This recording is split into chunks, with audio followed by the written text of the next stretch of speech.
Well, to all the mourners, I would say it's time for you to get that stiff upper lip and be a little heartless yourself. All right? Well, in Roanoke, Virginia, Chris Hurst came home after anchoring the 11 o'clock news at WDBJ-TV and forced himself to stay awake with his girlfriend. Wow, she must suck.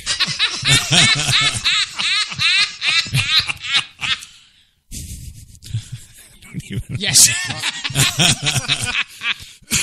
Yes, and Allison Parker woke up early Wednesday for her morning shift at the same television station.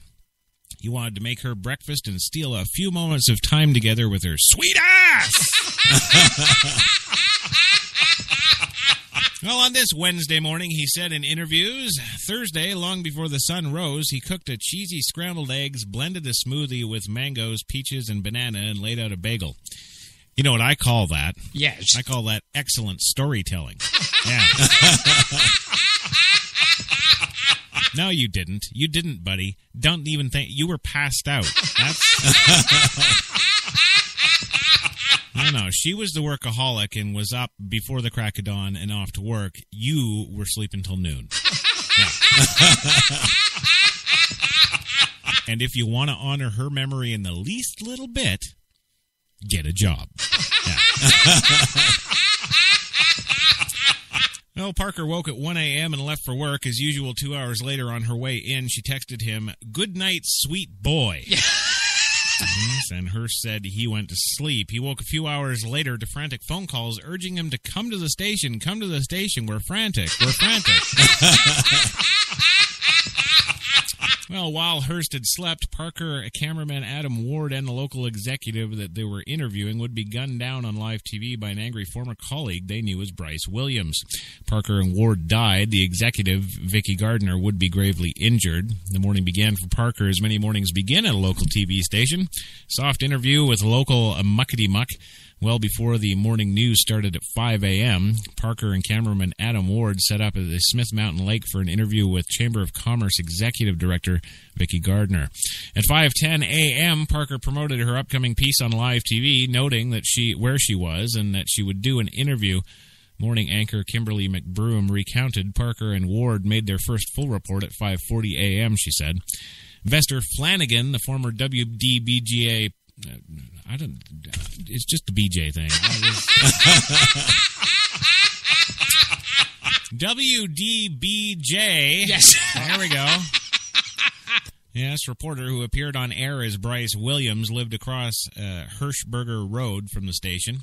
He had plenty of time to figure out from a 5:10 a.m. promo where Parker and Ward would be during the 2-hour newscast and the 40-minute drive, McBroom said. In his car, police said he had dozens of rounds of ammunition and a briefcase packed with 3 license plates, a wig, a shawl, an umbrella, and sunglasses. Oh, he's doing the old cognito thing, yeah. Yeah, they'll never recognize me with this wig and sunglasses. Yes. Yeah. Well, a few seconds into Parker's 6:45 a.m. on-air interview, Flanagan, wearing a video camera that recorded the scene, walked up to the TV crew as Gardner spoke. He pointed a 9mm Glock semi-automatic handgun at Parker without anybody noticing. He then lowered the gun, slid behind Ward, and opened fire. 10 shots pierced the morning air. In the newsroom, McBroom heard the shots and a woman's screams. The live broadcast captured Parker's gaped mouth expression in utter confusion. "I don't know what actually happened," McBroom said. "Really? You just saw it on TV?" Yes, she said Thursday after anchoring the morning show, perhaps fireworks or nearby shots, she thought. Anything except this news. Well, the longer it went without hearing from them, the more I knew something was seriously wrong, she said. And the control... You just saw her gunned down, really? Oh, well, that could have been special effects. We'll wait till they call. Yes. Yeah. Well, in the control room, Melissa Ott, a morning news producer and Ward's fiancée, was working her last day before starting a new job in North Carolina. As the scene played out before her, she heard the shots. She collapsed. She was taken to hospital. Her best friend, WDBJ crime reporter Nadine Messer, Spent most of the day trying to comfort Ott after she was released and went to a friend's house. WDBJ cameraman Sam Doyle, a 25-year veteran of the station, watched the segment at home while getting ready to go to work. He replayed it frame by frame and threw in some special effects. Ward's camera had captured an image of the shooter as Ward crumpled to the ground, but Doyle at first couldn't identify him. At the station, he looked again. This time he recognized the man he knew as Bryce Williams. There was no doubt in my mind, Doyle said. Hearst called Franklin County Sheriff Bill Overton as he rushed into the station. He said, "We know there are bodies down." I said, "Please tell me there are no fatalities," Hearst said. The sheriff just laughed. At 8:40 a.m., WDBJ General Manager Jeff Marks announced that on air that Parker and Ward had died. Most of the newsroom learned of the deaths at the same time. People were crying. People were trying to console Melissa and Chris, trying to console themselves. Marks said all 115 employees were in the building and everybody was crying. Now, they also had a lot of questions about what happened, and he said, "We're starting to act like a newsroom now." Yes. Good on you, professional. Carice Stewart, a young general assignment reporter in his third week on the job, had come into the station on his day off. He spent the day answering phones and trying to console co-workers who knew the victims better and were grieving more than he was. A few hours later, and miles away on Interstate 66, Virginia State Trooper Pamela Neff entered data for Flanagan's rented Chevrolet Sonic into her license plate reader at 11:20 a.m.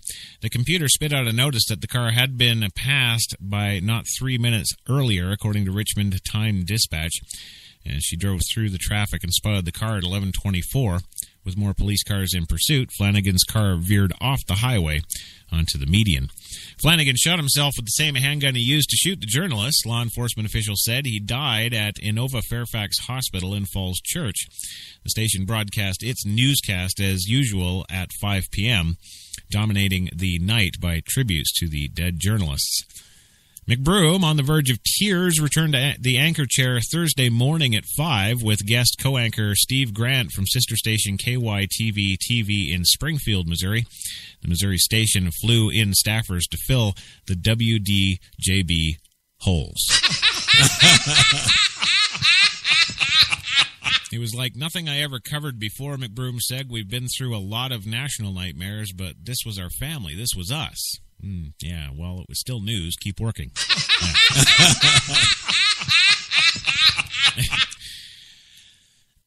So, thanks, Kissy. I don't know why we had that. Yes.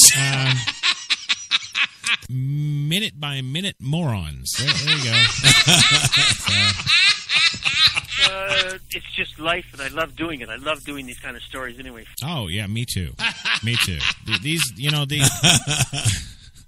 These are the kind of stories that just fill you up with goodness, right? It's like Brad filling up you with his love. That's yeah. Well, speaking of Brad, we do have to get to that mailbag question. Yeah. That's right, and it's not M-A-I-L, it's M-A-L-E. Yes. The mailbag there, and of course, today's question. Hang on a sec, who's it coming from here? Oh, are we going to do this again? Really, Kissy? Seriously?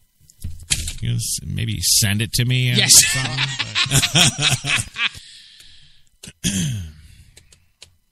Okay. Well, let's hum it. Yeah.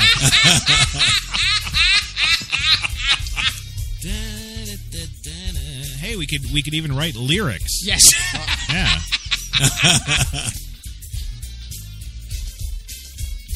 Waiting for the stupid email, you stupid bitch. Come on, give it to me now. You want a ditch. Every day it's the same shit. Yes. We can't get the email. I don't know what the hell to do. So I'm singing like a big fool.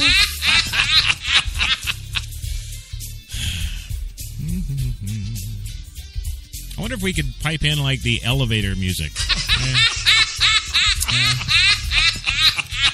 the music is fantastic. No. Yeah. Oh, you got to hear it. Yeah. Okay. We're there. Yeah.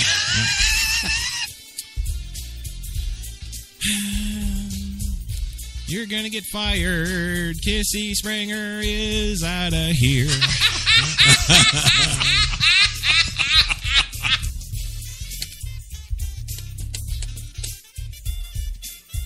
Screw this. I'm lighting a smoke.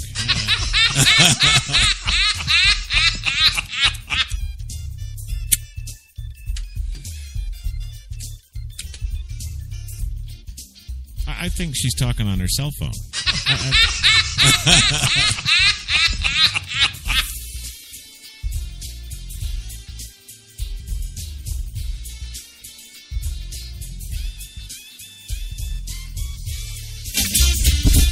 Yeah, thanks.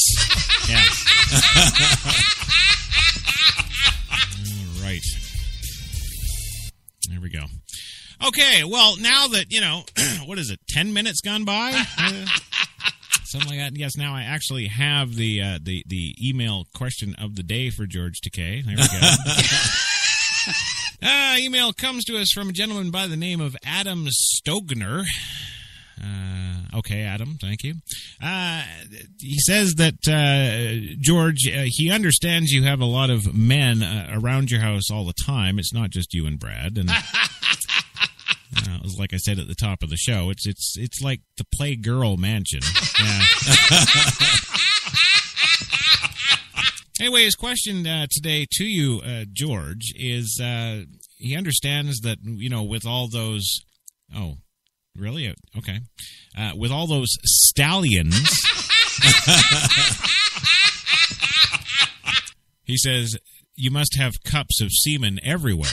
Yeah. So Adam would like to know, George, if you have ever, or I don't know, always, I don't know, have you ever picked up one of those cups of semen and drank it? Yeah, every morning. Okay. Oh, thank you for that. That leaves kind of a lump in my throat. Yes. God, it's I can almost taste it. Jesus. I guess it's only funny if you're gay.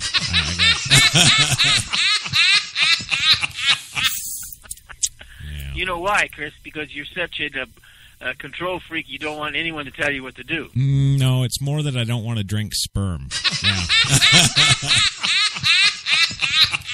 Okay, well, thanks, Adam Strogner, for that great email today. Yes. Yeah, that's a good one, and I need coffee.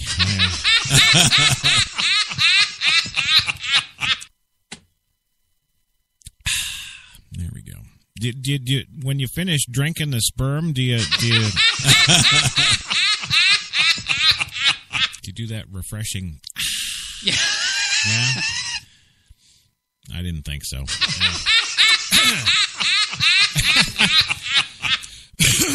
Oh.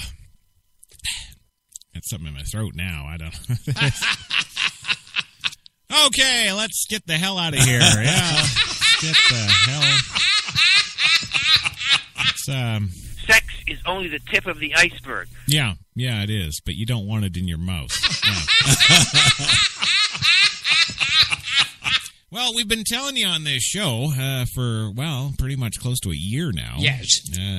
About the labs that have been doing all sorts of failures with, bioterror things like, I don't know, Ebola. Well, today, in our stories here, a lab has been cited for serious security failures in research with bioterror germs. Yes, another one of the 750,000 labs in the country.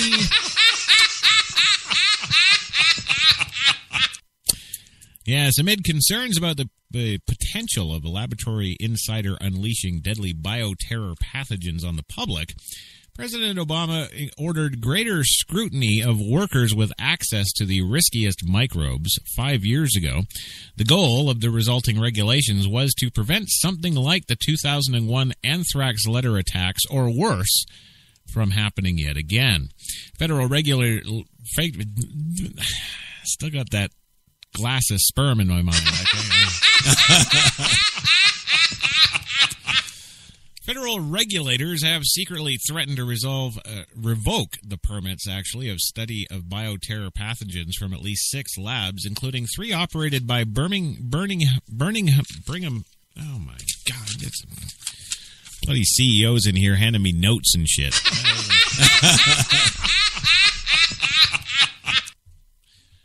Alrighty, yeah, it just says you're fired. Okay, well, I won't forget to write from Florida, bitch. Yeah. I'll even send pictures of me and the blonde and the brunette there. Yeah, so back to the damn story. Federal regulators have secretly threatened to revoke permits to study bioterror pathogens from at least 6 labs, including those operated by Brigham Young University in Utah and the University of Hawaii, Manoa, and the California Department of Public Health, because they failed to take required actions to assess the behavior. Still in my throat, man. How about we make a little deal? Yes. How about no more gay stuff here?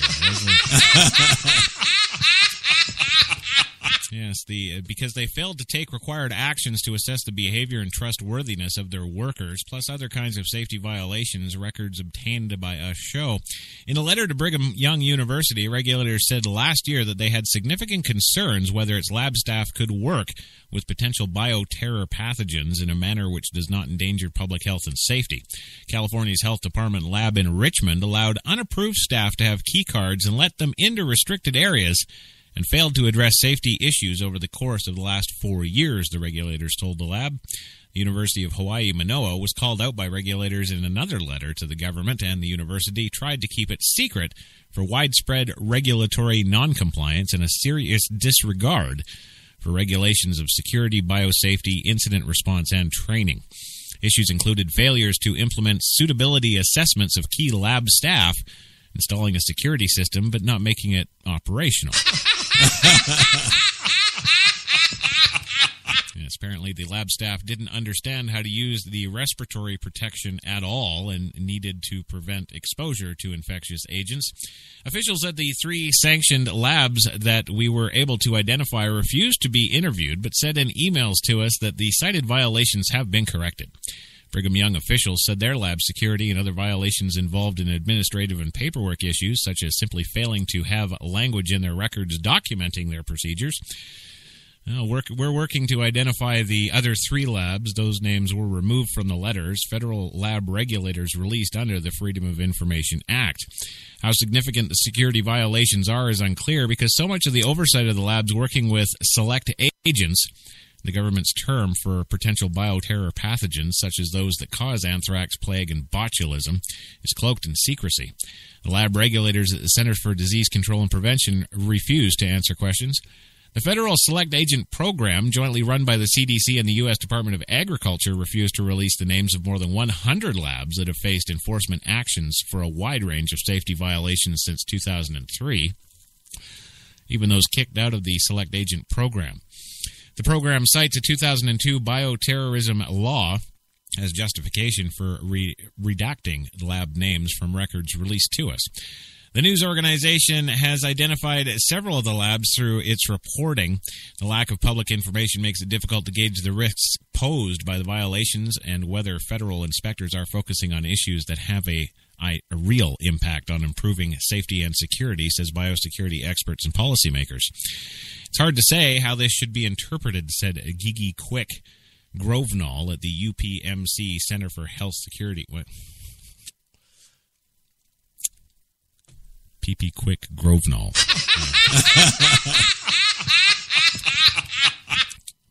PP Quick Grovenall. Yeah. Okay. Yes, at the UPMC Center for Health Security, a think tank, when asked about the suitability assessment violations of the Utah, Hawaii, and California labs, Grovenall said that she's long heard complaints from labs that inspectors focus on paperwork and minutia, but it's difficult to know what... They're dealing with biochemical and biogerm agents. Everything is minutia. Well, the bipartisan leaders of the House Energy and Commerce Committee, which has held 2 hearings in lab safety and oversight in the past year, said that they're continuing their investigation to find root causes and solutions to safety incidents at U.S. research facilities. Among the high-profile blunders was the discovery this past spring that the U.S. Army Biodefense Lab had mistakenly been shipping hundreds of live anthrax specimens, as it told recipients had been killed for more than a decade despite inspections by federal regulators. The problems continued undetected despite regulators previously citing the lab in 2007 for failing to properly kill anthrax. After repeated inexcusable blunders with anthrax, smallpox, and other dangerous pathogens, it's clear that this system is not working, says Committee Chairman Rep. Fred Upton of Michigan and Rep. Frank Pallone, Jr. of New Jersey. The committee's ranking Democrat said in a statement to us, the CDC inspection released to us by the California Department of Public Health, the only one of 3 sanctioned labs willing to release any inspection records, provides a rare glimpse into what lab regulators examine and cite during their visits. Though some violations involve potential safety issues, many of the violations cited at the Richmond, California lab appear to involve missing language in policy manuals found during paperwork reviews. Less emphasis should be placed on paperwork and more on the actions that assess and improve safety cultures, and some lab experts said. Sure, we need regulations and oversight, says David Franz, a former commander of the U.S. Army Medical Research Institute of Infectious Diseases in Maryland, but safety and security are not enhanced by nitpicking bureaucratic manual reviews. Arbitrary interpretation of regs and agonizingly slow communication with the labs is not the answer. Lab regulators at the CDC are in the midst of a 90-day review of how the agency regulates safety and security at hundreds of public, private, and government labs working with select agent pathogens. This review was launched in July in the wake of the USA Today Media Network's ongoing investigation that revealed the government inspectors allowing labs to keep experimenting despite failing to meet key requirements on inspection after inspection. Lab regulators at the USDA, well, they're doing a similar review of their part of oversight programs that was launched in June as well, a spokesman said Thursday.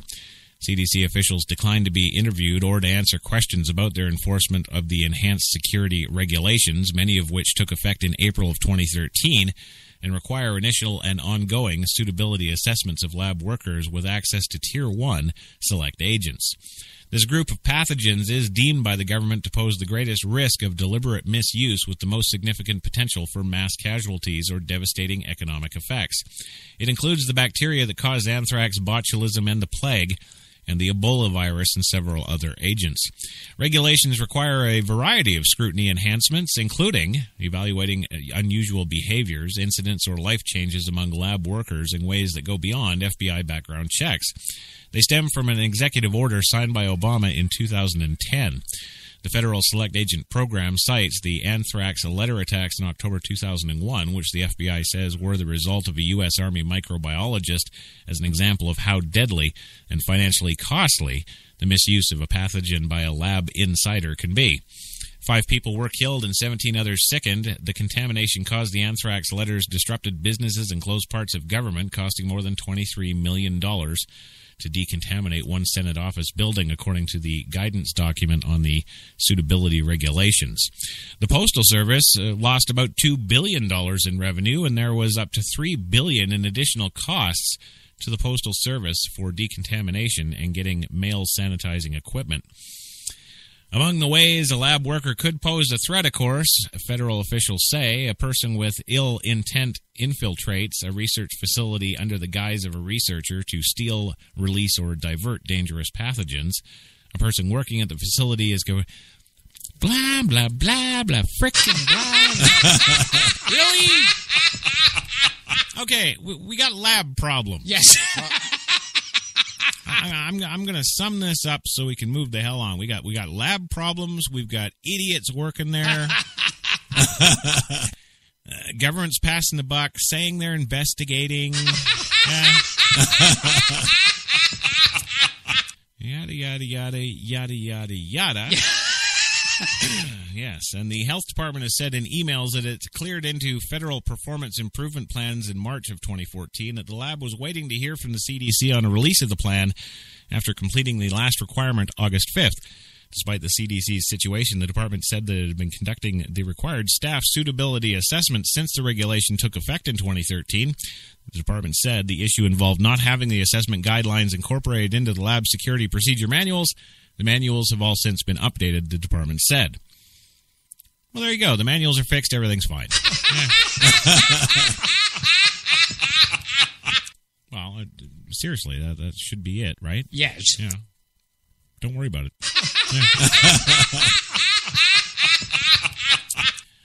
Just sing the song Ebola. Ebo-bo-bo-bola. Ebo-bo-bo-bola. Da-da-da-da. Oh, yeah, that's fun. That's fun. I like doing songs about mass death. Yeah. I don't know what the hell is that? I don't know. But hey, don't you worry, that's not the end of it. Oh no, we've got all kinds of lovely, lovely stuff. Would you like to take the Obama versus McCain quiz? Huh? You damn straight, neither do I. Well, screw that whole thing. That's it. I got a plane to catch.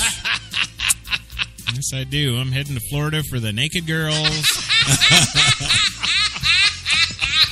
I want to thank the one, the only Louis Lawless for being here today. It was great to have you, sir. I nearly got kicked out of a theater. I can't remember what I saw about 2 weeks ago because I was booing and screaming. Well, quit hanging out at theaters. Come to Florida with me and Phil.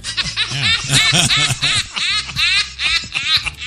Also, Gilbert, thank you for being here, my friend. Thank you for listening and support the show for the love of God. Yes. Also, George Takei, thanks for being here and not drinking sperm on the show. Yeah.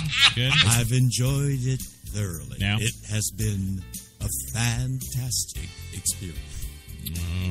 What, the drinking sperm or being on the show? Well, thank yous and how-tos and all that good stuff to Mr. Greg Howe out there in Nanaimo. And, of course, that little-known fact about Mill Bay. I was going to do that about an hour ago. Yeah, world's biggest hockey stick. Yeah. Yeah, no, I'm serious. They have the world's biggest hockey stick there. I'm absolutely being completely truthful with you. Yes. No, it's big. It's like 300 feet long. Yeah, so get on over to Mill Bay, check out the Tim Hortons, grab yourself something from 7-Eleven, get me a slushie. And go have your pictures taken this weekend at the world's largest hockey stick, and just let them know I sent you. Yeah. Also, don't forget, gang, absolutely, Master the Mountains contest. Get on over to Marlboro.com. You could be spending 2 weeks, all expenses paid, at the Marlboro Ranch. And tell them I sent you. Yeah. Anyway, gang, you have yourselves a great weekend. We'll be back in the house here Monday. Of course, I'll be reporting from the remote at the Florida beach. But, we'll get those cameras going and get some naked girls on this show. That's what we'll do. We'll get the gay out. Yeah. Anyway, gang, have a great weekend. We'll see you Monday. Oh, yeah, there it is. That's the sound of Monday right there. Yes, it is. Oh, there it is. Well, that was a weekend. I don't know about you, but, Phil and I, we're a little pissed off. See, we met at the airport. We went down to Florida. At least that's what we thought. We sat in security for 7 hours with no shoes. We did the jumping jacks. We did everything you have to do now to prove you're not a Muslim terrorist with a hockey stick or something. And they canceled the flights to Florida because of weather. Yeah. So all I'm picturing is a bunch of naked girls spinning around in this big hurricane all weekend. It wasn't good. It wasn't good. But hey, gang, welcome to the big Monday show here. We're going to bring it back for you a little bit and, I don't know, settle into the week and, I don't know, shave our balls or something. And today on the big show, speaking of shaving the balls, we've got Trump and Carson astonishingly, amazingly tied for a lead in a new Iowa poll as Dick Cheney seems to be still battling Obama, Iran, and 9/11. Yeah. Also today, prosecutors say killer fired 15 shots at a Texas deputy while Ohio delegation blasts the heated Mount McKinley name change. Other stories we're following today include the Tennessee authorities investigating ex-McDonald's chicken supplier for cruelty as Jared Fogle sues ex-foundation leader over unpaid loans because he's broke now. And also today, we are kicking off a brand new segment on the show. Yes, sir, HTLA is very proud to present the Questionable Science with Professor Rich. I have no idea who this person is or what that segment's going to be, but you'll be just as excited and thrilled as I am because we've got all that and so much more today, gang. So, hey, come on in, grab yourself a cup, have a seat, and light one up. It's coffee time.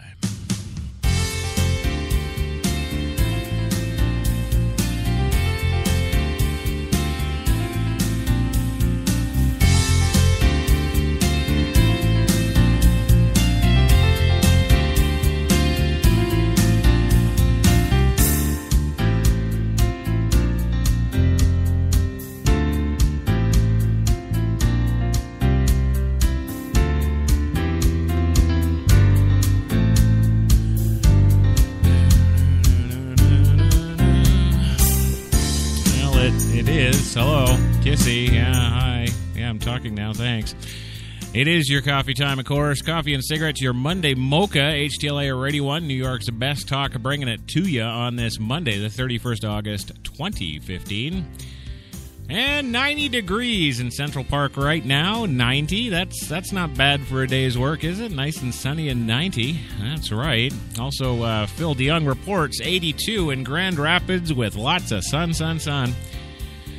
So, if you don't have the legislation, of course, that Florida has with, the nakedness thing, just go out and be naked.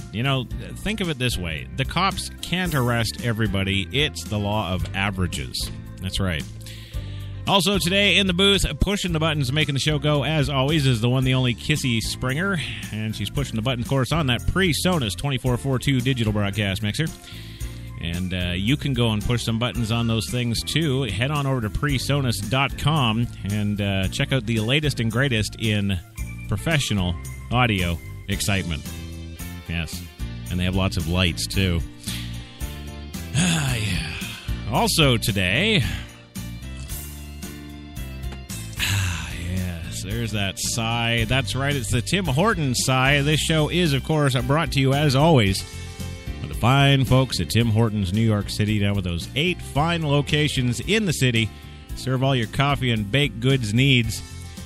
You won't find any video cameras in their bathroom, but hey, Tim Hortons, always fresh. And if you get on over to NewYorksBestTalk.com, well, just about every single page on that website, you'll find the fast and easy link to the Tim Hortons locations in New York or indeed near you. So check that out.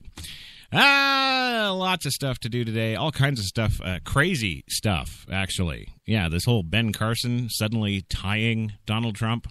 Yeah. Really? He goes up 50 points over the weekend because of, what, rain in Pacoima? What? I don't know what that is. Anyway, I don't do this show alone, of course. As always, I have our guest/co-host to introduce to you today. The first one coming to us from the home of the world's biggest hockey stick. That is correct. The one, the only 35-time Academy Award-nominated, never-won director. The one, the only, Mr. Louis Lawless. Are you there, sir? We're 5 steps away from winning the Academy Award. Right. And we didn't. No, but never feel bad. 35-time nomination. I mean, how could you can't complain with that. But you ready to go today? You mean now? Yeah. Right. No, I don't know. I had company. give me Again? a heads up, for Christ's sake. Well, yeah, but I don't want to sit on the air for 4 hours. Some guy called me when I was from here about Manson and wanted to keep me in the face. He just kept fucking talking, and I said I finally had to just hang up him. In other words, if we can't say what we have to say in an hour, we better shut up. Right, but I need you for this hour. Actually, 2 hours today, yeah. The music is fantastic. Right. Oh, you got to hear it. Okay, so you're good to go then, I guess. Yeah. Oh, can we cuss? Can I cuss as I always do on the show?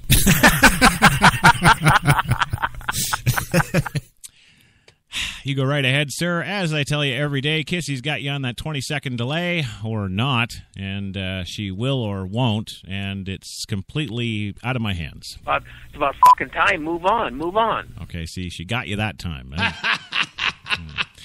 And, of course, yes, from about 8 blocks down the street here at Studio 2 in downtown Manhattan is the one, the only Cackler. Yeah. Now, he's the one, the only Gilbert Gottfried in his sprawling, spacious, mansion-esque type apartment right across the hall, actually, from the Hillary 2016 campaign. Yes. So, Gilbert, are you ready today? You ready, Mr. Gottfried there? What the fuck? Well, I got to know. I'm ready. All right. Well, without further ado, unload the audience with your introduction, please. And this is... I that up. Yeah. I lived in Greenwich Village for a while when I first started out as an actor. Well, that's good, Louis. Good. And is your company still there, or is he... It's about fucking time. Move on. I'm assuming he's saying that they're gone. Yes. Yeah. Okay. And also joining us from his lovely, sprawling, spacious, mansion-esque type Playgirl naked man mansion. So on the only George Takei. George, thanks for being here again today, especially after all those things I said last week. Yeah. I think it's a treat to be here talking with you. You won't in a minute. Yeah. Anyway, gentlemen, welcome to the show. It's always good to have you here. And yes. Well, don't get all full of yourself. Yes. It's good to have you as always, and we got some amazing stuff to cover today. We've got our regular traffic and weather segments, of course, and then we've got something special for you. When we get into segment 2 there, we'll do George's, well, I guess his email question of the day. Yes. And right after that, we've got a new segment, actually. It's called Questionable Science with Professor Rich. Yeah. Yes, we've got our own in-house professor, and he's going to be, he's going to be knocking away some of the myths that a lot of us believe currently exist in science. Yes. And he's going to do it in apparently a fun and entertaining fashion, and over in the studio there, I saw earlier this morning. Yes. He actually had one of those Bunsen burner things, right? And the flame going there in the open office, and I'm just like, yeah, this isn't going to be good. Yeah. But anyway, he's here, and he's going to give it his all today for a new segment, Questionable Science. We can't wait. Yes. But George, before we get rolling on here, give the folks your intro, please. I'm George Takei, and when I'm walking down the street, people shout out, "Hey, Sulu!" No. So I'm no more as Sulu than as George Takei, which is what I really am. Okay, so I'm going to call you Sulu. Is that okay then? Is that Sulu? Yeah. I wasn't expecting that reaction. Well, are you George or are you Sulu? Make up your mind. Well, before we get rolling today, and as I light my Marlboro cigarette, that's the stuff. Well, as I do that, I do need, of course, to do this mention. Yes, the Master of the Mountains contest from Marlboro.com. That's right. Tackle 18,000 acres at the Marlboro Ranch and enter for your chance to win at Marlboro.com. And, of course, It is limited to eligible smokers. Last week I mentioned that the contest was open to everyone, but I do stand corrected. Yes. So all you 3- and 4-year-old toddlers out there smoking a pack a day, I'm sorry, but you're just not going to be able to enter. Bullshitters! I Never know. keep your mouth shut. Always hustling. Always looking for something to do and putting things together. Yeah. That's a fucking American. Look how they took the country away from England. Yes. There it is with England again from our British correspondent, Lewis Lawless. Yes. And I finally figured out how to edit. Well, that's a good thing, I would think, to know for a filmmaker now retired. Yeah. It's probably, well, I bug him about that a lot. But, Yes. You see, directors don't actually edit, they actually get an editor to do it. Yeah. But kudos to Louis for, of course, learning the world of digital editing, because it's a bitch. Yeah. It's just life, and I love doing it. I love doing these kind of stories anyway. Right. Well, I guess we should get on to the stories. Got some of those today. Oh, man, do I. And, of course, topping our news this hour is, of course, Donald Trump. And Ben Carson, yes, the one who uses fetal tissue. Yes. Well, miraculously, and apparently nobody's too surprised. Why, I don't know. But Carson is apparently, tied for the lead now with Donald Trump when he was just 2% on Friday. Yes. Now he's come up astonishingly through the ranks to share the lead of 52% with Donald Trump. Yes, he has. I don't know, maybe on Twitter, maybe Saturday or Sunday, maybe he was out, talking about eating fetal tissue on Twitter. I don't know. Well, anyway, they've combined 0 years of experience in elective office, but Donald Trump and Ben Carson are now way out in front in the critical early voting state of Iowa, according to a poll out Monday from some unknown name source. Yeah. Actually, no, it's Monmouth University, and I think they just drank too hard on the weekend. Yeah. Monmouth University poll of likely Iowa GOP caucus goers found that the billionaire real estate developer and retired pediatric neurosurgeon, each with now amazingly huge drop for Trump, 23% support. Yes. Yeah. Coming in third, apparently out of absolutely nowhere, because on Friday she had less than 1%, Carly Fiorina is now at 10%. Yeah, the former Hewlett-Packard CEO, who has also never held public office and, didn't even hold on to that CEO job too long. Yeah. Well, Trump has led Iowa in most polls released over the past month. He has nationally, and perhaps most notable, his steady surge of Carson, who is also a close second to Trump, magically says the Des Moines Register. Yeah. Meanwhile, the GOP frontrunner in Iowa for much of the year, Wisconsin Governor Luke Scott Walker. Well, I guess he's just not holding on to the force. He's slipped significantly. He was the choice of 7% of Iowa Republicans in the last Monmouth poll, down from 22 the month before. Those aren't the numbers we know. I'm sorry, but Luke Scott Walker was never 22%.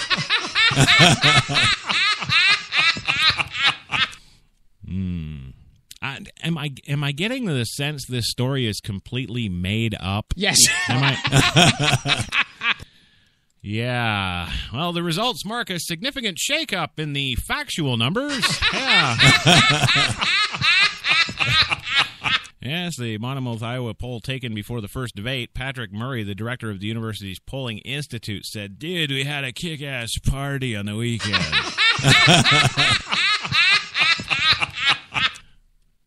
Okay, he said in a release, Carson and, to a lesser extent, Fiorina have surged while Walker has faded into the background.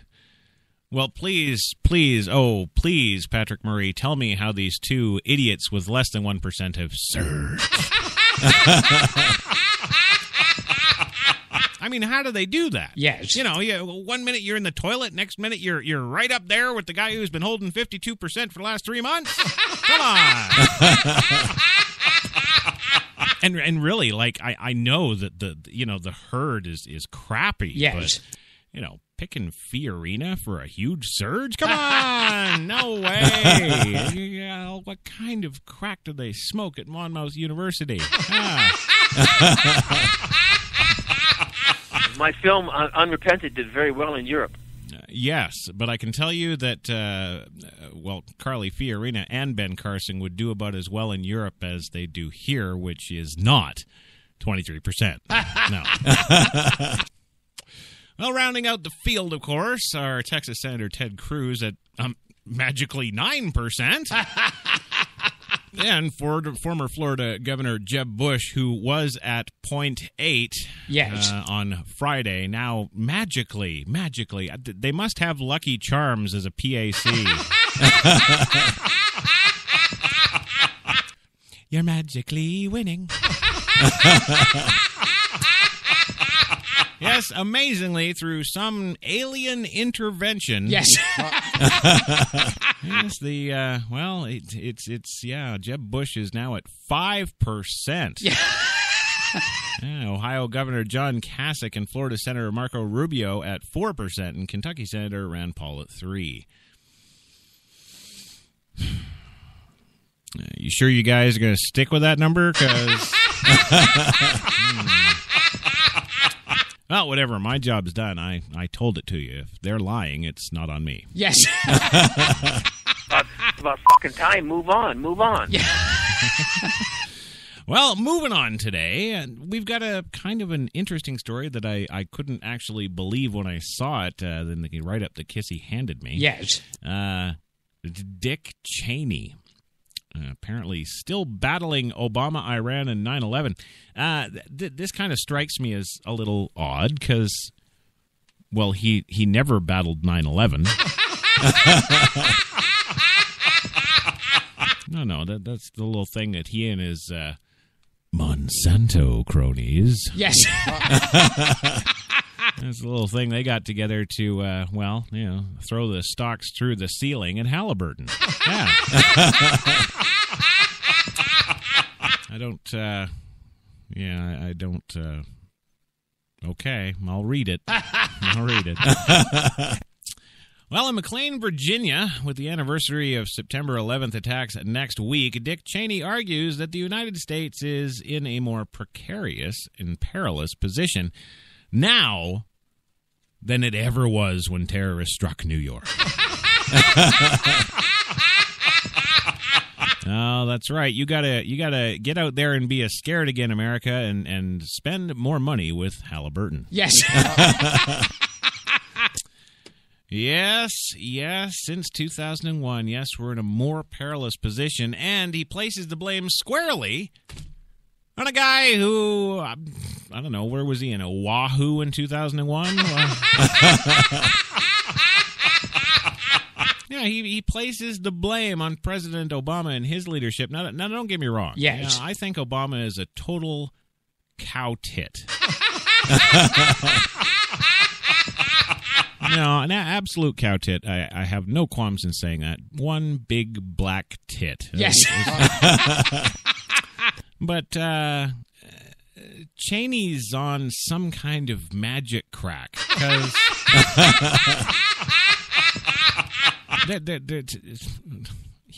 what was he like? Wasn't he in Congress in Hawaii at the time, like, being a page or something? Yes.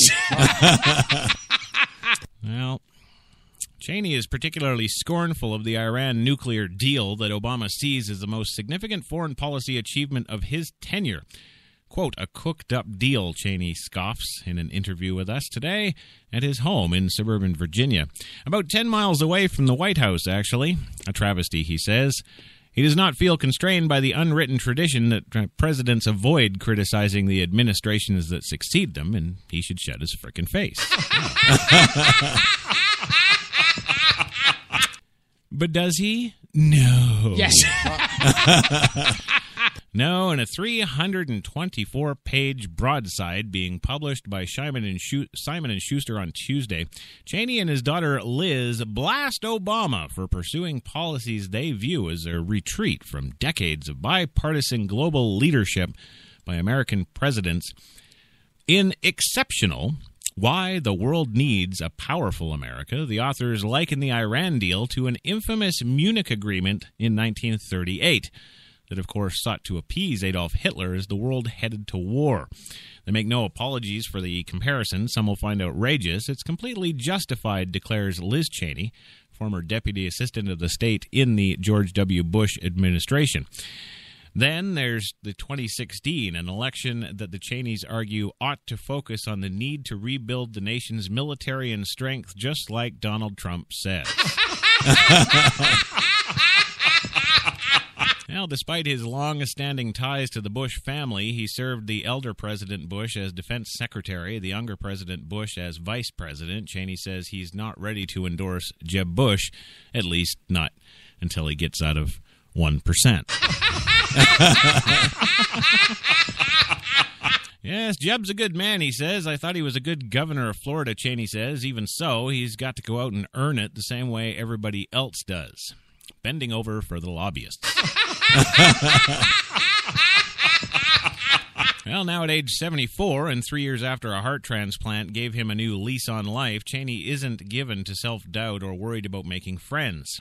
Yes, it's hard to think of another such senior official in modern times, one who has served the leadership of Congress, the cabinet, and the White House, who has issued such harsh and public judgments on a president who followed his time in office.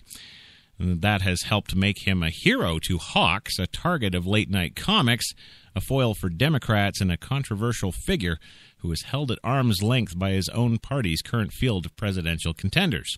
Well, the candidates agree with him on opposing the Iran deal and criticizing Obama as a weak black man.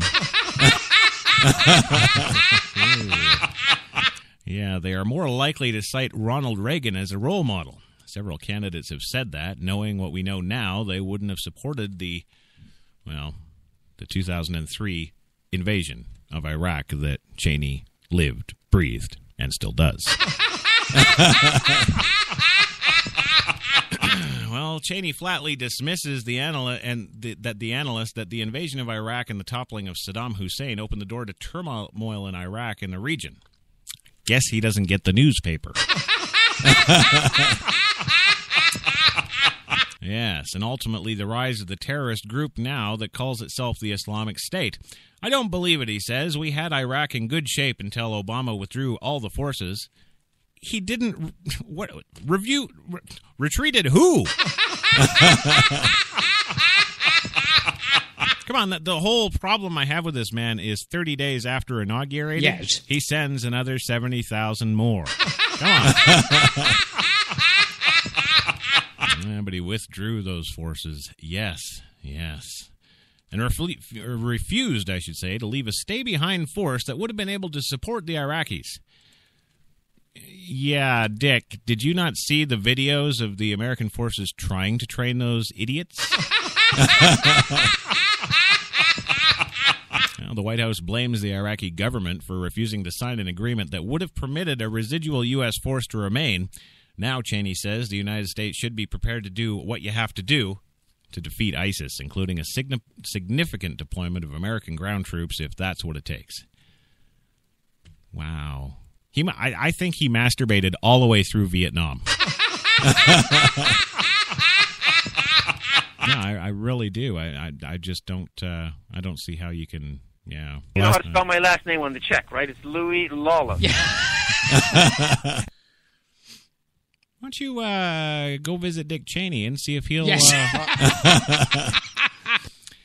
Well, he says Americans are mistaken in recalibrating their views and the steps taken in the immediate aftermath of September 11th attacks 14 years ago. Well, no, that was all you're doing. Yeah, you well, they did. That was Yes. Okay. Well, including increased skepticism about the aggressive interrogation of detainees and the sweeping surveillance of Americans' phone communications. Oh, you're going to ride that little boat down the river. Ah. Yes, well, that really actually was you, too. Yeah. Well, now this threat is this threat now any less today than it was then? I don't think so, he says, citing the rise of ISIS and nuclear proliferation in the Middle East.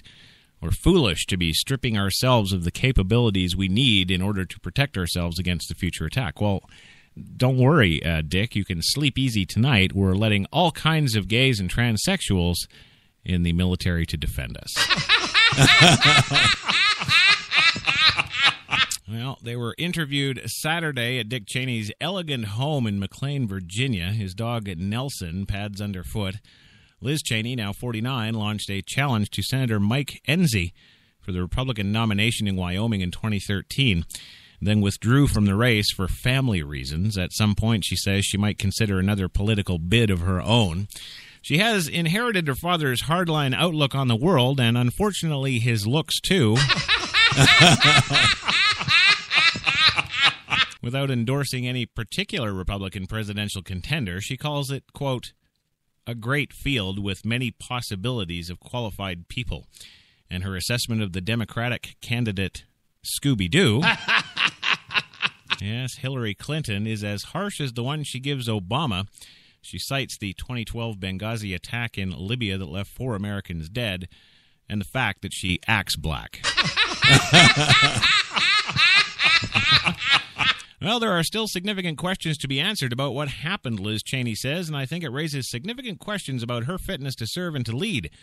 Dick Cheney raises a controversy over Clinton's decision to use exclusively a private email server when she was Secretary of State, calling it deadly serious security breach. It didn't take long for Cheney to decide to take his objections to Obama's policies in public. I've had enough, he says. Just 4 months into his first term, he writes, when the new president decided to release Justice Department memos describing what Cheney calls enhanced interrogation of detainees and Obama calls torture. Yeah. Well, there's sort of an agreement among former presidents not to criticize their successors, Cheney acknowledges. Certainly, that's what George Bush 41 always followed, that percept, and I think his son has done the same thing, and that's fine. Well, no, George W. doesn't remember his presidency. He says it's their call. He says, I, however, am not bound by such precept. Any qualms about doing so? Well, he says, my qualms are about what he's doing, he replies. At the moment, his greatest qualm may be the nuclear deal struck with Iran by the United States and 5 international partners. Congress faces a September 17th deadline fast approaching to pass the resolution of disapproval, which the president has vowed to veto. Obama is on the verge of claiming the 34 Democratic senators needed to sustain his veto, and it's possible he can command enough support to mount a filibuster that would prevent a Senate vote altogether. The Cheneys aren't ready to accept that. I don't think he should count his chickens, Liz says. Dick Cheney warns, I think members that vote for it will regret it. Long term, I think they'll look back on that one as one of the worst votes they ever cast. There you go. Well, it's good to see Cheney out there trying to sell Halliburton stuff again. Well, listen, guys, so much more to go on the show yet. We got to go for our 2-minute commercial. But when we come back, we'll get you your Brock Favors traffic. We'll get you Frankie with the weather. And so many more stories. Stick around. You've got it locked to HTLA Radio 1, New York.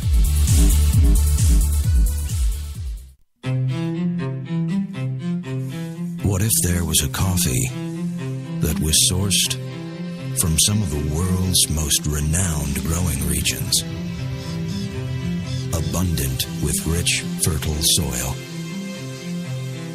What if this coffee was picked at the perfect moment, then packed meticulously and shipped carefully to be roasted under the watchful eye of coffee masters?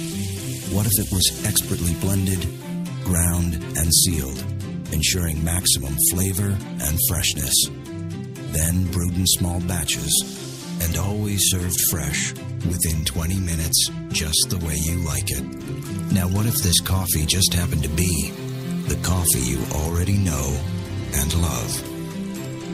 Tim Hortons. Always fresh. Always great tasting coffee.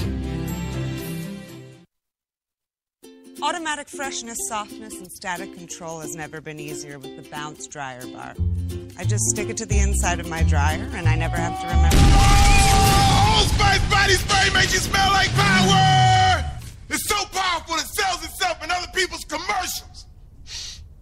You smell like outdoor freshness. You smell like power. Yeah, I do. Power! Power! When we arrived at our hotel in New York, the porter was so incredibly careless with our bags. And the room they gave us, it was beautiful. A broom closet. But the worst part was the shower. My wife drying herself with the Egyptian cotton towels. Shower curtain defined that whole vacation for her. Don't just visit New York. Visit TripAdvisor New York. With millions of reviews, a visit to TripAdvisor makes any destination better.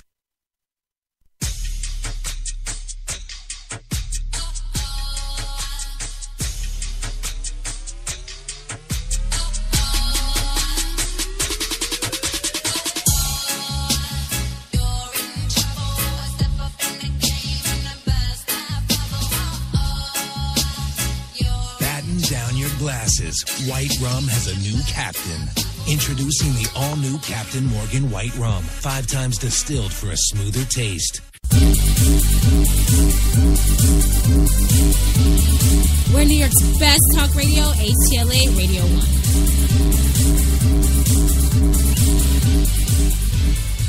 He enjoys being the center of everything. Oh, yeah. And when he's on the set, he dominates.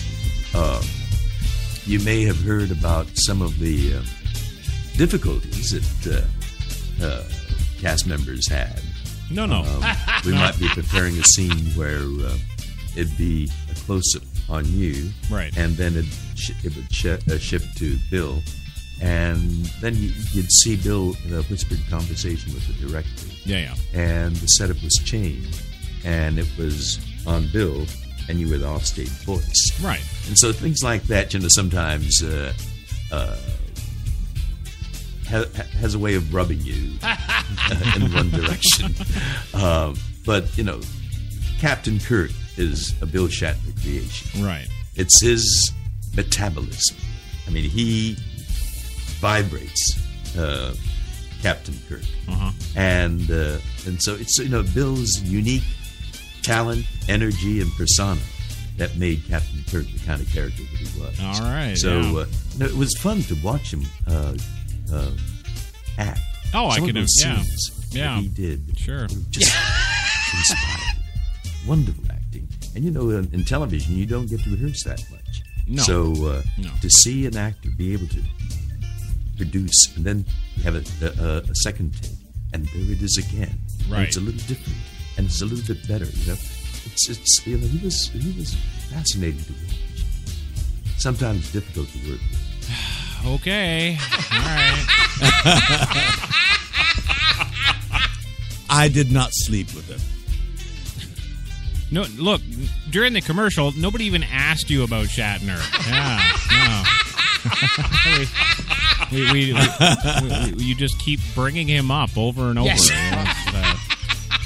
We never asked about that at all. And do you think I'm sexually aroused by Mr. Shatner? I'm gonna bet everything I own on it. Yeah. And in fact, he's probably not doing much these days. Yes. So you never know, George. I know he's on the internet a lot, and I know he does follow HTLA. He may be listening right now, and, well, maybe he's getting a Woody. Yeah. That's the famous story about Jerry Lee Lewis. You heard that story, haven't you? Yeah. Sitting behind his desk at Paramount, talking with big executives and TV people. Right. And all of a sudden, the chick pops up underneath, wipes off her mouth, and walks out the door. And Gary doesn't have an eye. Yeah, it's. I've got George under my desk right now. Yeah. Welcome back to the Big Show, gang. That's right, your coffee and cigarettes Monday Mocha. This 31st of August, 2015, HTLA Radio 1, New York's best talk. Get under the desk. Yeah. That's right, and of course, we got so much to cover today. We've got all kinds of stuff. This new, I don't know, questionable science thing has got me worried. Yes. It's a little brainchild by Kissy Springer, and as you know, anything that Kissy comes up with is wrong. Wait a minute, I got lost. Yeah. HTLA. Yeah. Oh, HTLA. Hell is that? That's your phone. Of course, Louis is coming to us just down the road there, about 2 miles away from, the world's biggest hockey stick. Yeah. In fact, it's so big, I think it just bumped his phone. Yeah. No, I don't, because I asked him, I said, well, fly out here and I'll film you. Oh, yeah, you talk to the stick, do you? Yeah? Okay. All right. He needs love, Chris. Come on. Yeah, the stick needs love. Yeah. Well, welcome back to the Big Show, of course, where my stick needs some love. Yes. That's what we're doing.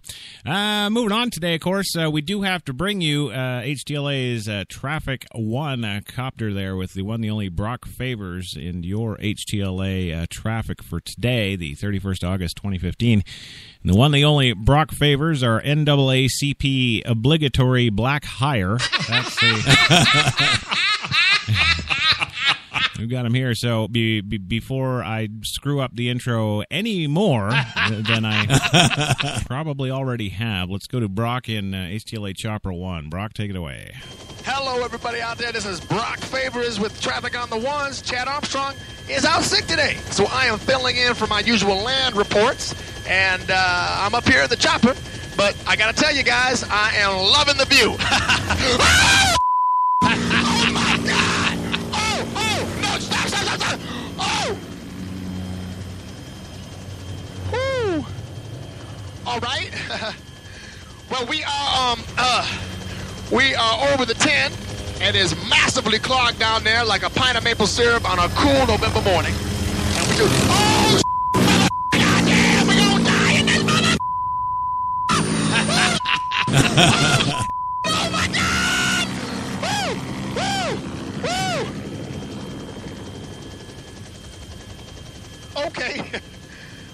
Okay, I am very sorry, folks. Yeah. There's a little bit of a bumpy ride up here. We are now approaching the 405, where the left lane is blocked by a mattress. So somebody is going to be doing a little return to IKEA later today. You know what I'm saying? Oh, no, please! Oh, goddamn! Oh, get me out this motherfucking death machine right now! Oh, no, black people ain't meant to be in the sky! We ain't meant to be in the sky, man! Oh, mama, help me, mother...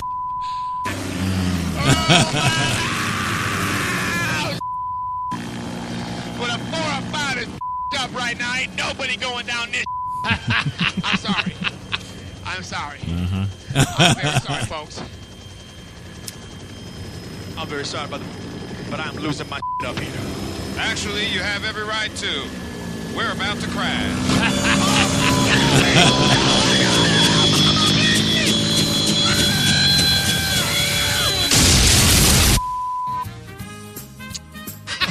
All right. Here we go. Well, of course, HTLA and its family of happy companies would like to offer the Favors family, our condolences and a small settlement. Yeah. Give you $1,500. That should be good for a bunch of that Colt 390 or whatever it is. Is it Colt? No. white lightning or ripple or something. I don't know. Well, anyway, thank you, Brock, for that great traffic report from Los Angeles. Yeah, that's good. And moving on today, I'd like to do some how-dos, and nice to see is to, of course, the one, the only, HTLA's first man. Yes, the Renegade Man. That's right, the Renegade Man, the one, the only, Phil DeYoung. And you know, every man around HTLA is a Renegade Man. Yes. Oh, you calm down, George. They're much too rough and tumble for your little ass. Yeah. Sex is only the tip of the iceberg. Well, that's correct, yeah. Yeah, and I think George wants the tip. I think... And, of course, the one, the only gentleman from Canada, yes, in St. Catharines, Ontario today, is the one, the only Greg Howe, where he reports it's, beeping hot.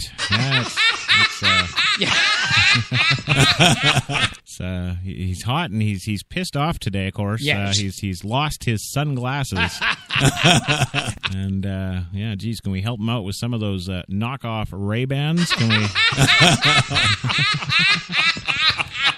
He needs love, Chris. Come on. Well, I'm not going to buy him sunglasses. Come on.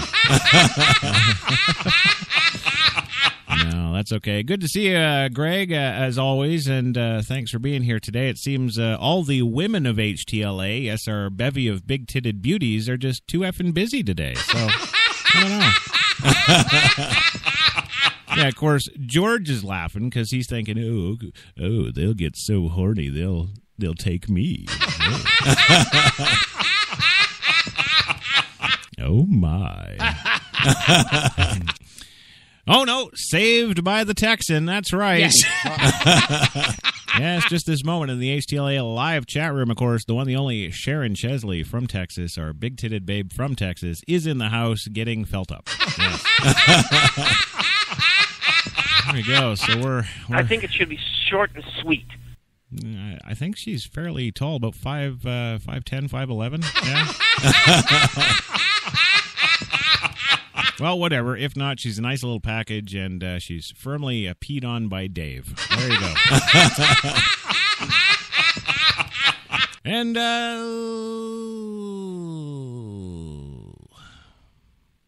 did you like that noise? Yes. Yeah?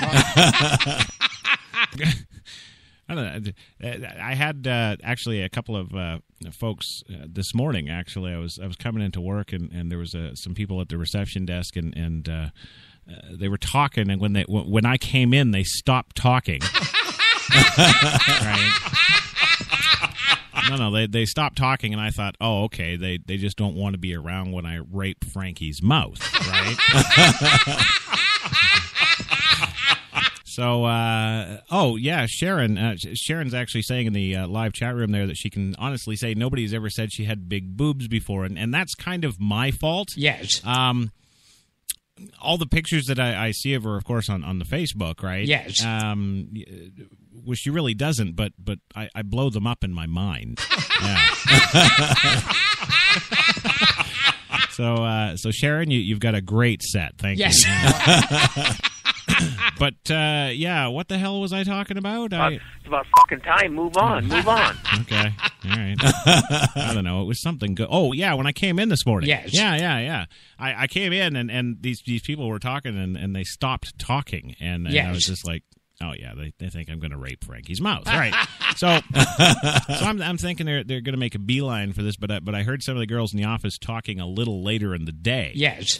And, of course, they were talking about whatever they were talking about when I came in this morning, and that, of course, was, the incredible penis I have. Oh, yeah, Greg, duh. They're all over Facebook. Yes. Greg's asking for pictures, like, well, he always does. Yeah. Yeah, sleaze on over to Sharon Chesley's Facebook there. You'll see all kinds of pictures of her, and then some of Dave, and then, I just kind of void those out. Look at her. Anywho, moving along, 82 and sunny in Grand Rapids. You can take that to the bank. That did not come from Frankie. That is from Phil DeYoung. Yeah. That's right. Also, 91 in New York right now in Central Park, right under the sunny skies here in the big city. And you can take that to the bank, too, because that's from yours truly. And then, yeah, her profile pic, I see a picture of her in a red top and a skirt. It looks like she's standing there in snow beside a tree trunk, I think. Yes, now I really must stay focused. Yes. So that is about the only two accurate weather predictions you're getting on the show today. So remember what I said. Yeah. That's right. 82 Grand Rapids under sun and 91 in New York City under sun. What you're about to hear, I don't know. Anyway, that all being said, it is time, yes, for HTLA Radio 1's Weather Now.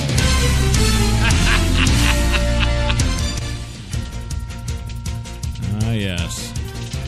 Ladies and gentlemen, the one, the only, Mr. Frankie McDonald, bringing you your weather warnings for Monday the 31st. Here he is. Frankie, take it away.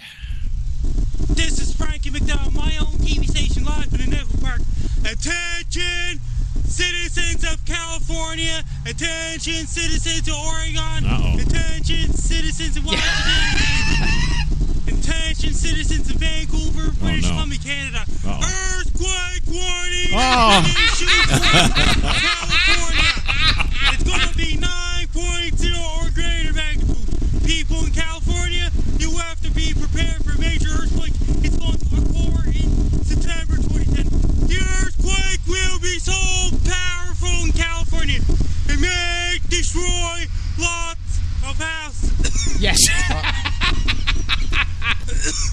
It may destroy all kinds of transformers. It may knock all kinds of telephone poles over in California.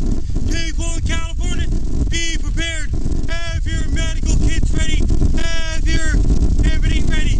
And have all the flashlights ready and candles and everything. Yours will be so powerful. Sounds like he's in Florida. Yeah. It's going to be 9.0 greater magnitude. Golden Gate Bridge may collapse. It may Nevada, Utah, Colorado. It may affect Montana, Idaho, and everything. People in California, be prepared for September 2010 major earthquake. 2010.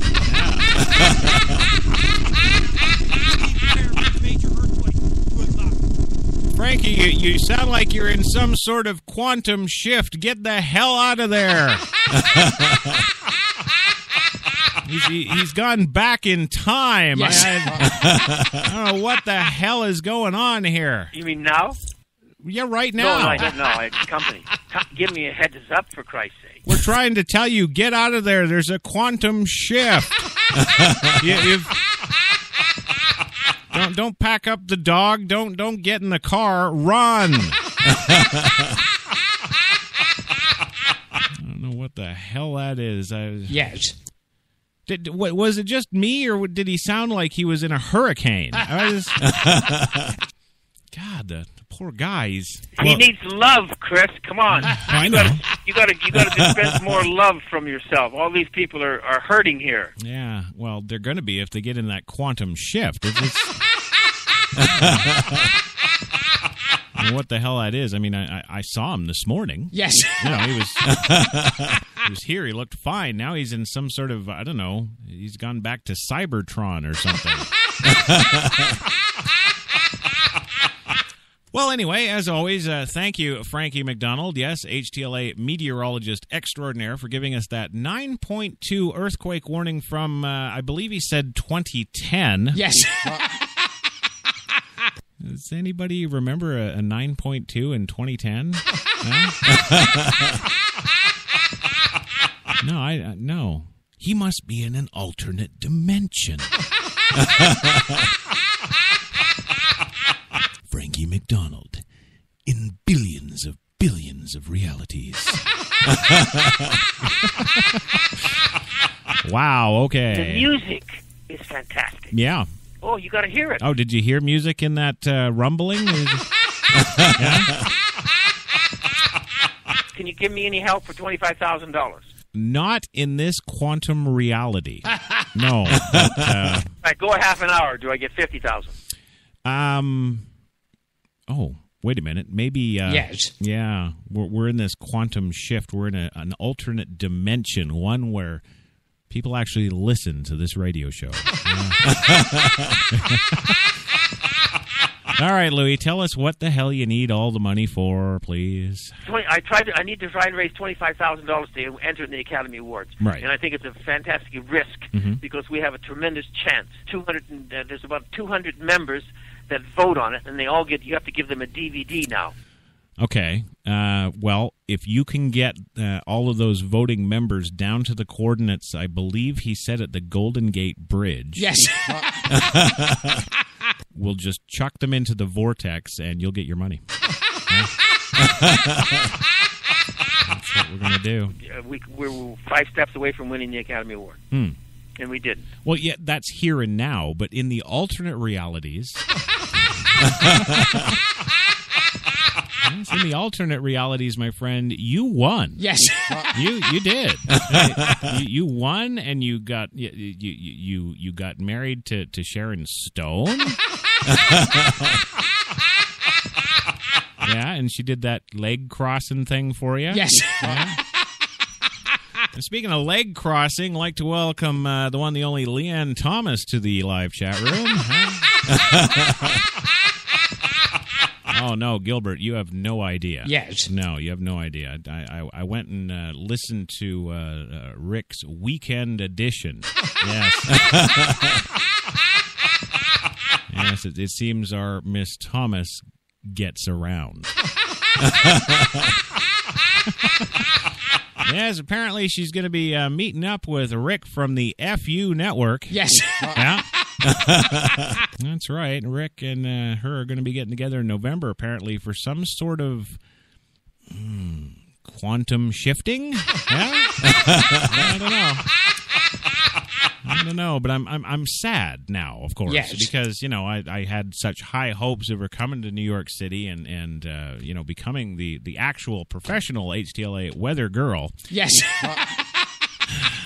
And playing with my quantum leap, but no, apparently she's in demand, and she's doing something with this Rick dude. So I know what we could do. Yes, I know what we could do. We could go down there and we could crash the party. Yes. And we'll bring George along, and George can go and play with Rick's quantum field. I wasn't expecting that reaction. Oh, hey, I'll take you anywhere if there's a benefit to me. Yeah, I will. Maybe it's that love-hate. Yeah, well, see, I don't hate gay people, George. I just don't think they should be holding guns and shooting at Taliban. I don't think that's very scary to the Taliban, but yeah, whatever. But yeah. So we just toss George to Rick, and then well, hell, Gilbert, yes. You and I should share. Yeah. Well, I got to move the hell on because, God, I've got 30 more stories and an hour to tell them. Yes. Yeah. Yeah. Welcome anyway, Leanne, to the show. Always good to see you and your beautiful self. Yeah. Well, and the total bonus with Leanne is? Yes. It's not like Sharon where you have to look around the tree stump beside her. Right? Yeah.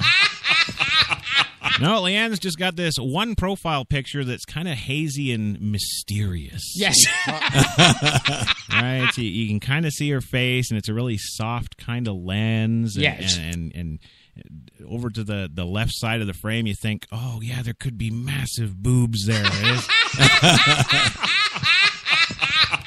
but still, the shot is done in a way that you just don't know. Yes.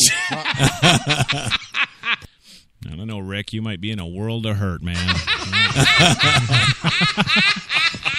Yeah, you might get down there and she's 480 pounds.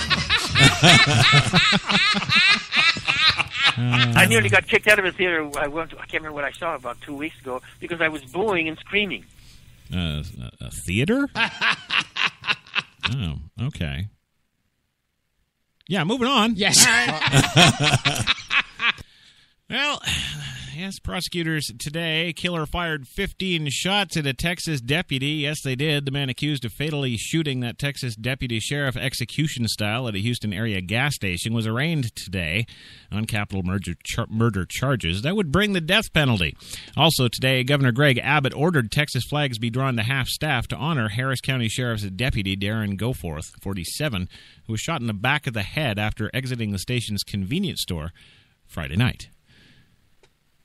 The station's convenience store. Yes. The police station has got its own convenience store? Really? Oh, right. News flash. That's right. This just in. Leanne Thomas, 490 pounds. Yes. There we go. Oh, thank you. You mean now? Yeah. She is. No, I don't know. I had company. Well, you go tend to your company, and we'll go a whaling. We're going to need a bigger boat. Yes. Yeah. Well, in district court, District Attorney Devin Anderson told the judge Denise Collins that surveillance cameras at the gas station in suburban Cypress showed a bald black male drive up in a red Ford pickup. The man ran up behind Goforth and shot him in the back of the head. Then several more times after Goforth fell, Anderson said. 15 shell casings were found near the body. He unloaded the entire weapon into the deputy, Anderson said. The truck was traced to Shannon Miles, and it was found at his home. Miles, 30, was arrested the next day. Witnesses identified him as the shooter. Anderson said ballistic tests matched the shell casings found at the scene to a .40 caliber handgun owned by Miles, she said. Miles' mother, however, told KPRC-TV that she and her son were shopping when the crime was committed. Black Lives Matter. Well, Miles, dressed in yellow jail garb today, handcuffed and shackled, said little during the hearing. Collins ordered him held without bail and appointed 2 lawyers to defend him because he'll frickin' need it. That's right. Miles has a history of relatively minor run-ins with police, but no apparent connection to Goforth, a 10-year veteran of the department. That led Anderson and Sheriff Ron Hickman in recent days to link the shooting to the national backlash over several killings of unarmed black people by police officers. And Goforth was white. Miles, of course, is a motherfucking nigga. Now, Goforth was married with 2 children, ages 5 and 12. His wife, Kathleen, described him as a man you wanted for a friend, colleague, and a neighbor. In a statement released to local media, she said, "My husband was an incredibly intricate blend of toughness and gentility. He was loyal and he was good." Black Lives what? After hearing, Anderson expressed appreciation to the community for their support of Goforth and law enforcement in general. She referenced a walk to the shooting site held Sunday and a vigil Saturday that drew several hundred people. That is what Harris County is about, Anderson says. This crime is not going to divide us. This crime is going to unite us. A makeshift memorial with balloons and flowers now adorns the shooting site. Jess Orsko was among the walkers on Sunday. "We're standing for our community," she says. Let's let the first responders know that we are people and we care, Orozco told KHOU-TV. "All lives matter," added walker Cheryl Scott. "It just happened to be in my backyard, so I'm doing something about it. All these people are going to do something about it." I'm about to do something about it. There's a clear field over here in New York City, right in Central Park. Let's all meet up there. Start cutting up some bed sheets. And, see, it's that balance. Yes, it is. It is. You know, when you have the clan, things run smooth. Yes, you know. As soon as the Klan membership wanes, white lives don't matter. Yeah. Oh, and on to more PC fun stuff today. Yes. There's a big Ohio delegation blasting the Mount McKinley name change, as they should. When it comes to getting around Congress, President Obama may not be able to move mountains, but he can rename them. Yes, the Obama administration's decision to rename North America's tallest peak to its original native name of Denali is growing and drawing protest from people all over the country, but specifically Republican lawmakers in Ohio. That's because the mountain's previous namesake, President William McKinley, was also a Republican from Ohio and owned slaves. Well, the decision by the administration is yet another example of the president going around Congress, says Rob Portman, a Republican of Ohio. He said, noting that Congress has been debating the name for years. Ohio Governor John Kasich, a Republican presidential candidate, said Obama overstepped his bounds. Rep. Bob Gibbs of Ohio went even further, calling it another example of Obama's constitutional overreach. It's just like a black man in a convenience store with no money.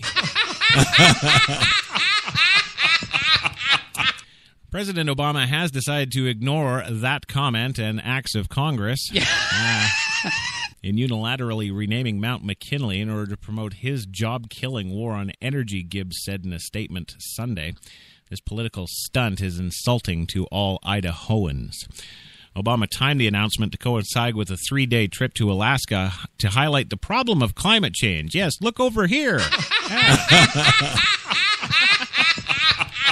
Yes, that problem of climate change in the Arctic, of course, but despite the dispute over the name goes back decades, apparently. The 20,237-foot mountain was originally known as Denali, which means the Great One, in the Athabascan language of the original Alaskans. But that began to change when European-American prospectors and explorers arrived. A Seattle man, William Dickley, rediscovered the mountain in 1896 while prospecting for gold. We named our great peak Mount McKinley after William McKinley of Ohio, who had been nominated for the presidency, and the fact was the first news we received on our way out of that wonderful wilderness, he wrote in a dispatch to the New York Sun. McKinley was not yet president then, and naming may have been a political stunt in itself. McKinley is running against the populist Democrat William Jennings Bryan, favored the gold standard to back U.S. dollars, back when our money had value. Yes. Yeah.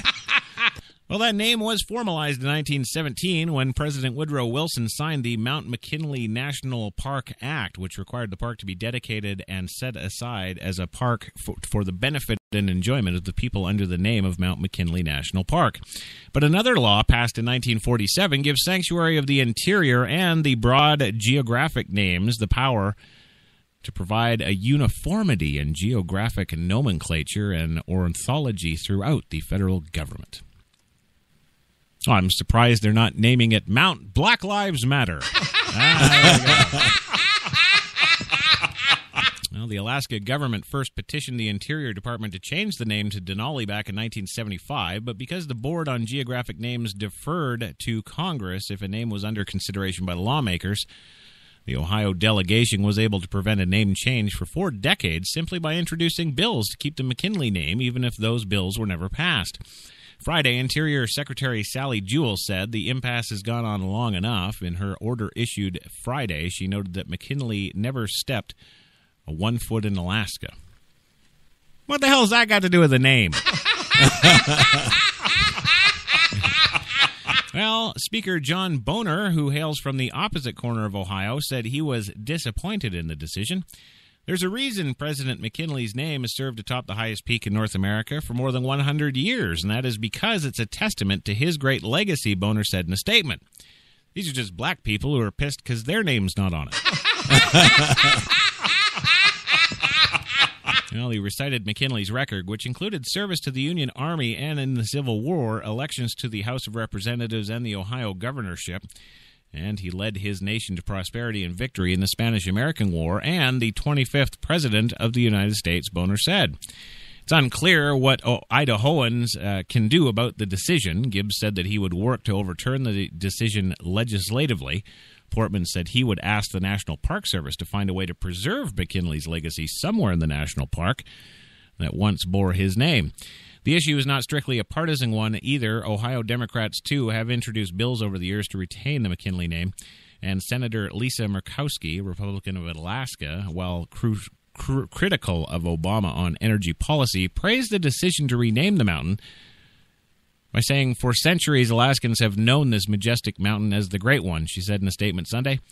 "I'd like to thank the President for working with us to achieve a significant change to show honor, respect, and gratitude to the Athabascan people of Alaska."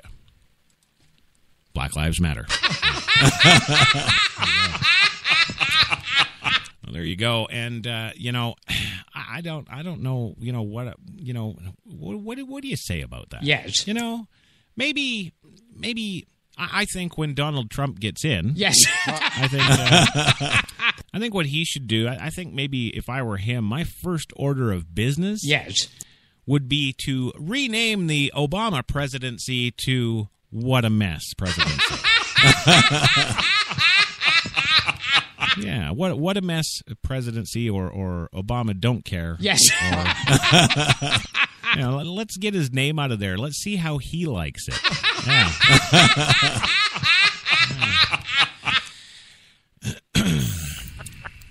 You know why, Chris? Because you're such a control freak, you don't want anyone to tell you what to do. Really? Is that... Yeah? You think so, huh? No. No, I don't.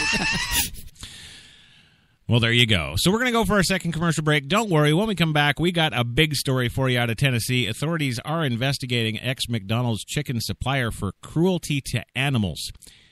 This is funny. Yeah, you're being cruel to the food. Yeah. Well, I only wish I was kidding. It's a real story, and it's coming back in two. We're New York's best talk radio, HTLA Radio 1.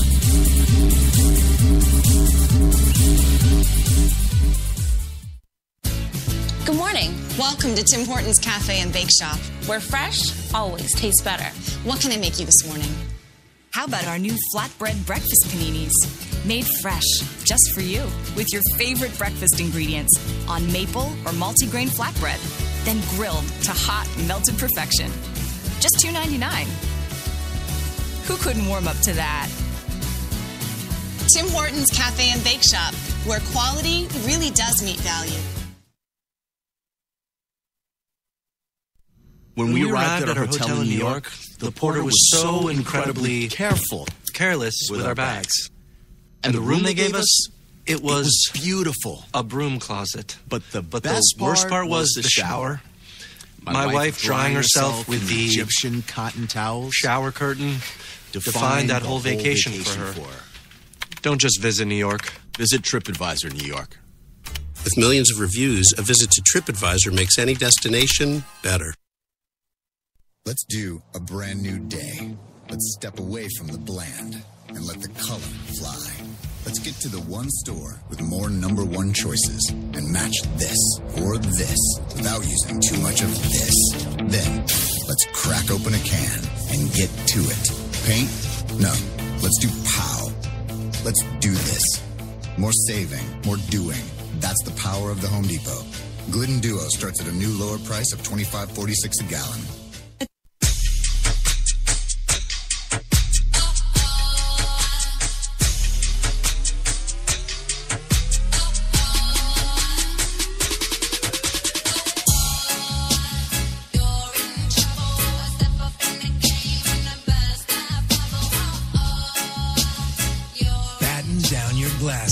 White Rum has a new captain. Introducing the all-new Captain Morgan White Rum. 5 times distilled for a smoother taste. You've got it locked to HTLA Radio 1, New York.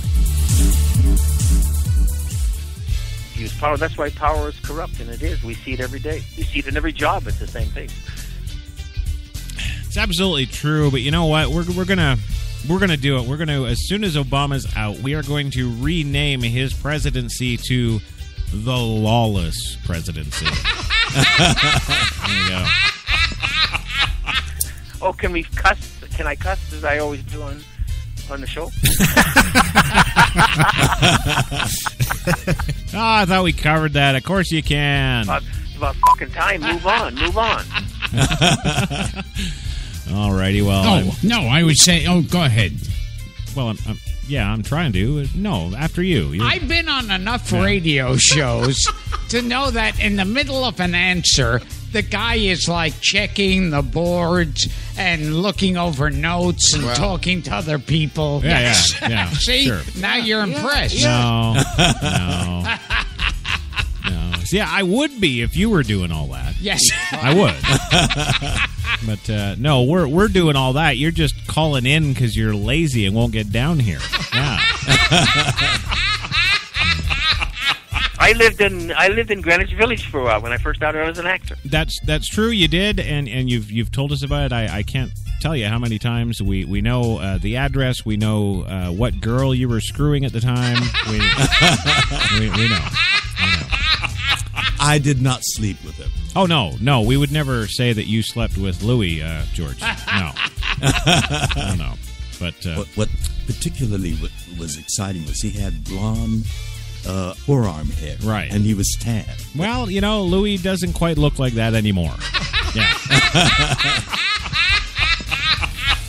Well, that's right, gang. Welcome back to your Coffee and Cigarettes. HTLA Radio 1, New York's best talk. Here live with your Monday Mocha this afternoon, the 31st August, 2015, 90 degrees, New York City. Oh, my God. That music just builds me up and builds me up. And the music. Yeah. Yes. Yeah. Oh, you gotta hear it. Oh, I know. I was just ready to come right there. You know how to spell my last name on the check, right? It's Louis Lawless. Yeah, we got it. Yes. We got it. We're good. I did not sleep with him. Yeah, you did. You are a douchebag. I know. Yeah. I know. It's all right. I'm allowed to. I'm allowed to.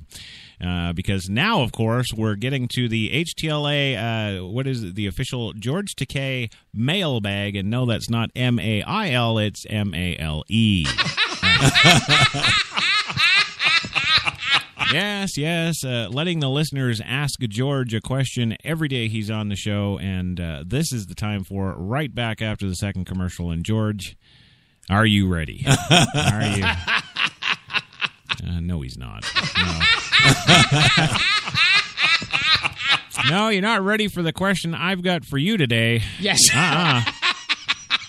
No, because actually Kissy did her job today and actually had it on my screen before the end of the commercial. Yes. Yeah, very impressed, Kissy. Nice work. Black lives are kind of mattering a little bit to me now. Yeah. She's got it here, and it's kind of a graphic one. Yes. Well, aren't they all? Yeah. It's kind of a graphic one, but the listener wants to know, George, if you've ever done what the gay community, particularly the males, call the sprinkler.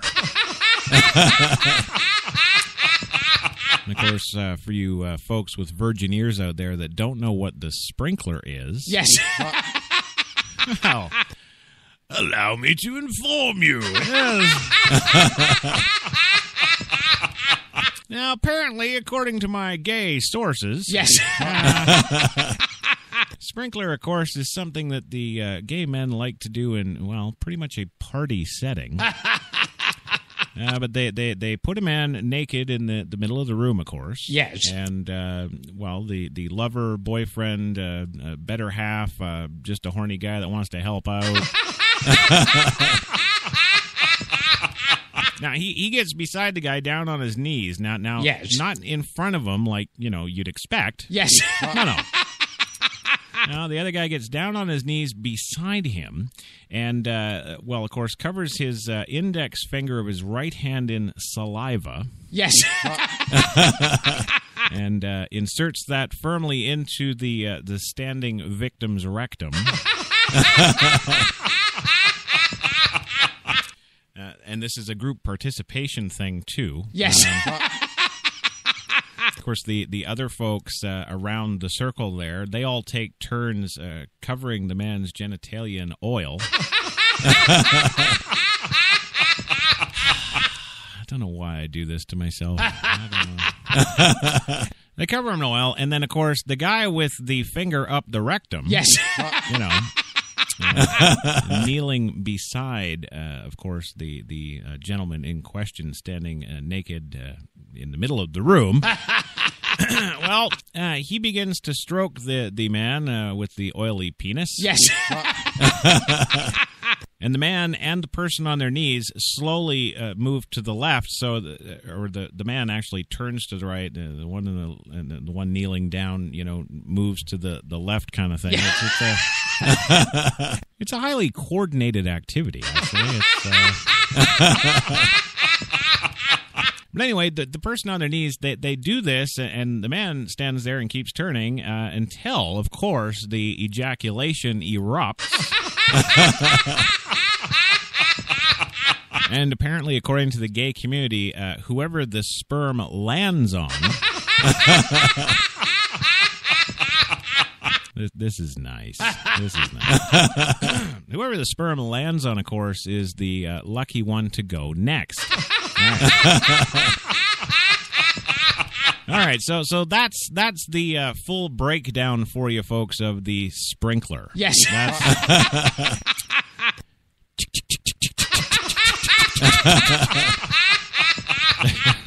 You are a douchebag. Well, yeah. Why am I a douchebag? I just read the thing. I didn't write the question. Anyway, this question, of course, does come to us today from the one, the only, Mr. Donald Trump. Yes. So he wants to know how often you do the sprinkler, George. Every morning. Maybe it's that love-hate. Well, I love to do it to you, yeah. No, you sickos. The mailbag, not the sprinkler. No. Oh, Christ. It's about fucking time. Move on. Okay. What's the matter, Louie? You didn't like my sprinkler story? What? Yes. Come on. It's just life, and I love doing it. I love doing these kind of stories anyway. Then shut up. Okay. No, Phil. Oddly enough, this question was not Greg Howe today. Yeah. My film, Unrepented, did very well in Europe. Well, Louis, it could have done better, actually, I think. Of course, that's the film Unrepentant, the documentary about the Roman Catholic Church that we released in 2009. And, yes, it did do well in Europe, but I think you could have actually done better, and I think George would actually agree with me, if you did a sprinkler promotion. I think, outside of every theater, just have the men line up and oil up. And yes. I don't know. Call me crazy. I think it would have drawn a bigger crowd. Yeah. Yes, and of course, Greg Howe, officially coming to us today from St. Catharines, Ontario, says that in Canada they call that a circle jerk. At least that's what I hear. Big in British Columbia on that small island, of course, where Crash comes from. Yes. Well, in fairness, Greg, I didn't really need... The description was in the email that Donald included. Yes. But yeah, you're right. It is a circle jerk, and I'm very familiar with it. Yeah. I wasn't expecting that reaction. Well, don't get excited, George. No. That's when I was 15, and it was desperate times. It was. But that's why George liked the beginning of the show when none of the girls were here. Well, welcome back to the Big Show, gang. And before we get into that next story, of course, that story out of Tennessee about authorities investigating ex-McDonald's chicken suppliers for cruelty to animals. Yes. I really don't get that. You're making our food. What's cruel? All right, you little chickens, we're going to eat you. Oh, my God, that's so cruel, Tommy. That's right. You know him and love him. Tommy, the kid's happy chicken character. Yes. Yes, Phil, actually, he did answer it. George, tell him how often you do the sprinkler. Every morning. Right. Okay. Thank you. Yeah, Phil, I guess Phil's a little slow. He may be caught in that quantum loop with Frankie McDonald. Yeah. Of course, if you're just joining us and you missed the Frankie McDonald weather report today after the show, just go back and rewind and play it again. We're pretty convinced he's in an alternate dimension. Yes. And Louis, if you did movies about alternate dimensions, you might win more Academy Awards. I think so. We had a little trade. You and Louis? Okay. All right. Well, anyway, before we get to that story, we do have our special presentation segment today. Yes, this is the brainchild of Kissy Springer. I want to make that very clear before we roll this. Yes, we have a new little, well, I guess it's a daily thing we're doing now. It's a little segment with Professor Rich, whoever the hell he is. Yeah, so it's time for the segment of Questionable Science with Professor Rich. Here we go. Go ahead, Professor. You're on. Hi, I'm Professor Rich, and I forgot what I was going to say.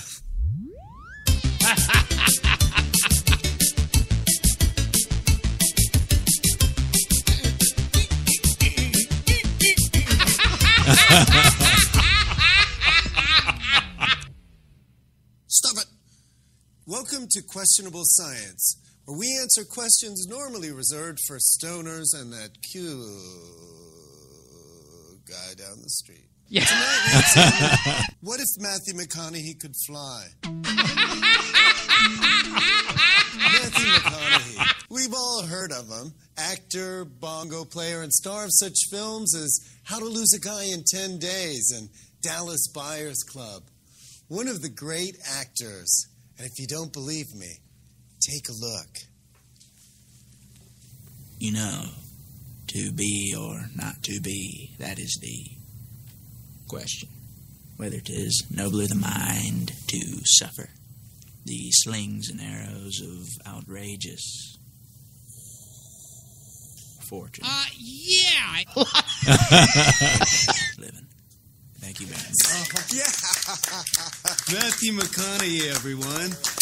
What an honor. I'm here with my unfocused group, where former students experimenting with outside-the-box ideas under the harmless influence of drugs you might find at a bachelor party or a bris. What if Matthew McConaughey were the only person who could fly? I'm thinking that he probably had access to some special equipment on one of his films, and then he built a jetpack prototype, which he later developed into a flying machine that looked like this. That looks like a bong. Yeah. I don't think that he has the engineering skills. He seems like a weirdo. Did you notice I just bought an earring? Hi, I'm here at NASA with a real NASA engineer here at NASA. Hi, Greg. Hi. Yes, they're the planets? Yeah. They all look kind of cozy, don't they? Well, this is not representative of that reality. Why would you have this in your office then? This is in my office. You put all this stuff here. We did. I hope you like it. Let me start out by asking you, what if Matthew McConaughey could fly? It would be astonishing. Yeah, and no one has flown before. No, people cannot fly. Here's a Matthew McConaughey I've made in his outfit from Sahara. And now this wind is going to help. Now, why couldn't this happen? This depiction has some flaws in it. First of all, you're holding him up with a string. He's got to be lighter. A lot lighter. What if Matthew McConaughey was born with, say, bird bones, which were very small? First of all, it's hard to fathom how that could happen. But I don't think so. So, if Matthew McConaughey can fly... The bottom line is that Matthew McConaughey cannot fly. There's just no way that a human can defy the laws of physics. It's just not possible. Nerd! I rush back to my office to tell the class about my findings, and then take a quick dump before going to the grocery store. Dallas Buyers Club, Sahara, The Wedding Planner, Mud. Now, class, how would this affect his acting career? You majored in media studies before your male prostitution. What do you think? Because it would be like, guys, cut it out. I mean, like, he's a good actor. What the fuck are you talking about? I'm only interested in two things. Matthew McConaughey flying and what you think of my earring. I like it. While repenting for my failure to pay child alimony, I found this reverend and decided to use my hands and ask him about a flying man called McConaughey. What if someone actually performed a miracle? Do you think that's possible? I think it is, but I think the underlying question is, how do you define a miracle? To me, what miracles are where we experience wonder and awe. What if Matthew McConaughey could fly? He should think long and hard about whether to actually let people know about that. How would that change religion as we see it? Would we be wearing bongos around our neck? The thing about Jesus' miracles was that there was a wider story or narrative around him, which was that he was trying to say there's a new way of living we call the kingdom of God. So it's hard to pull off the Jesus act. But I think. Do you mind if I vape? Please. Okay.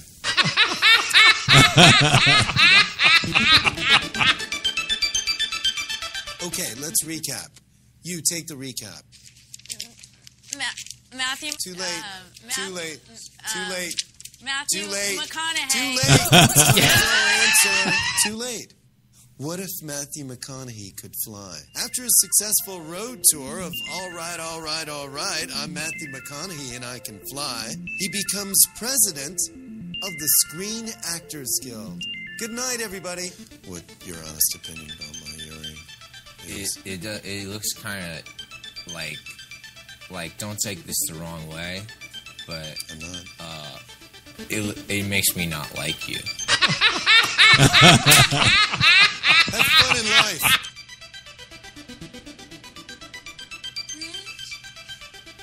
Hey, buddy. Oh, hey, I was just kidding.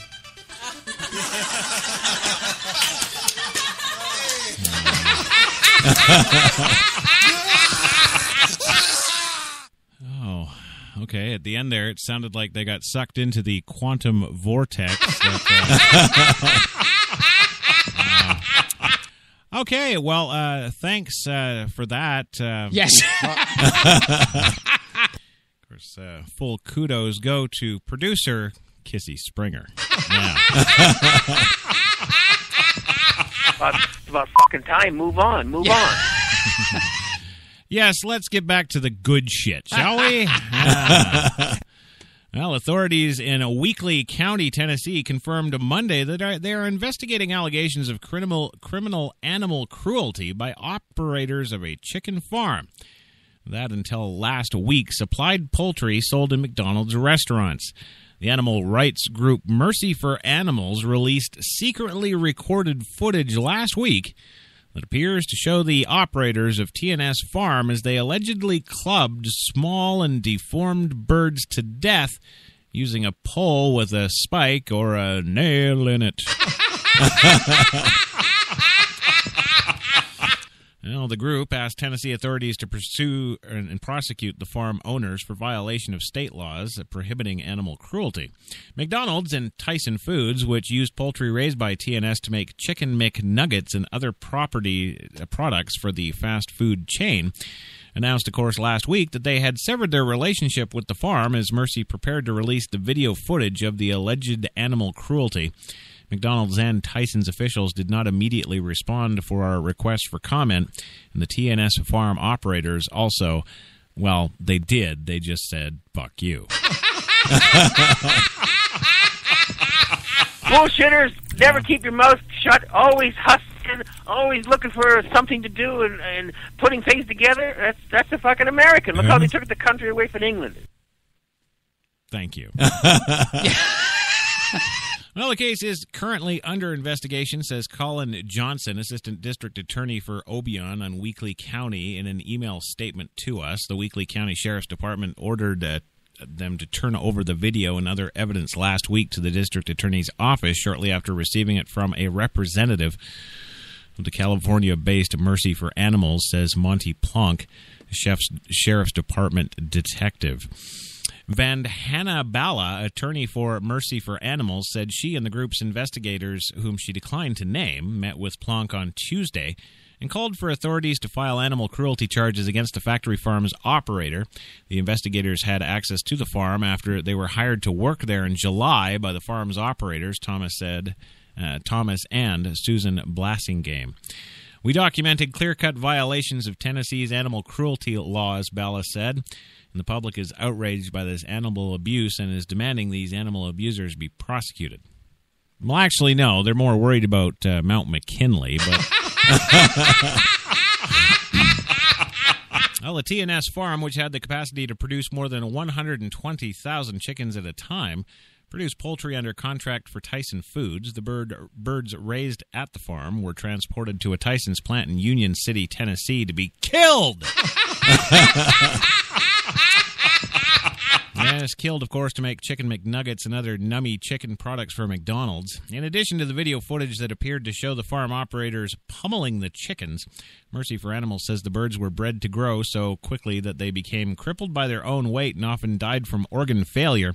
The group also claimed that the birds are crammed into sheds where they live in their own waste before being trucked to the slaughterhouse. I don't know about you, Gilbert. Are you hungry? Well, Mercy for Animals has taken aim at suppliers of McDonald's and other fast food chains in the past. In 2011, McDonald's and Target called it on its U.S. egg supply chain manager, Cargill, to end its relationship with Sparbo Farms in Litchfield, Minnesota, after Mercy Animals published undercover video of farm workers swinging a chicken by a rope or chain and another of a worker shoving a hen into a co-worker's pants pocket. Now the abuse with our food continues. Yes. Well, moving on today, of course, the once famous and now famous for, well, banging little girls.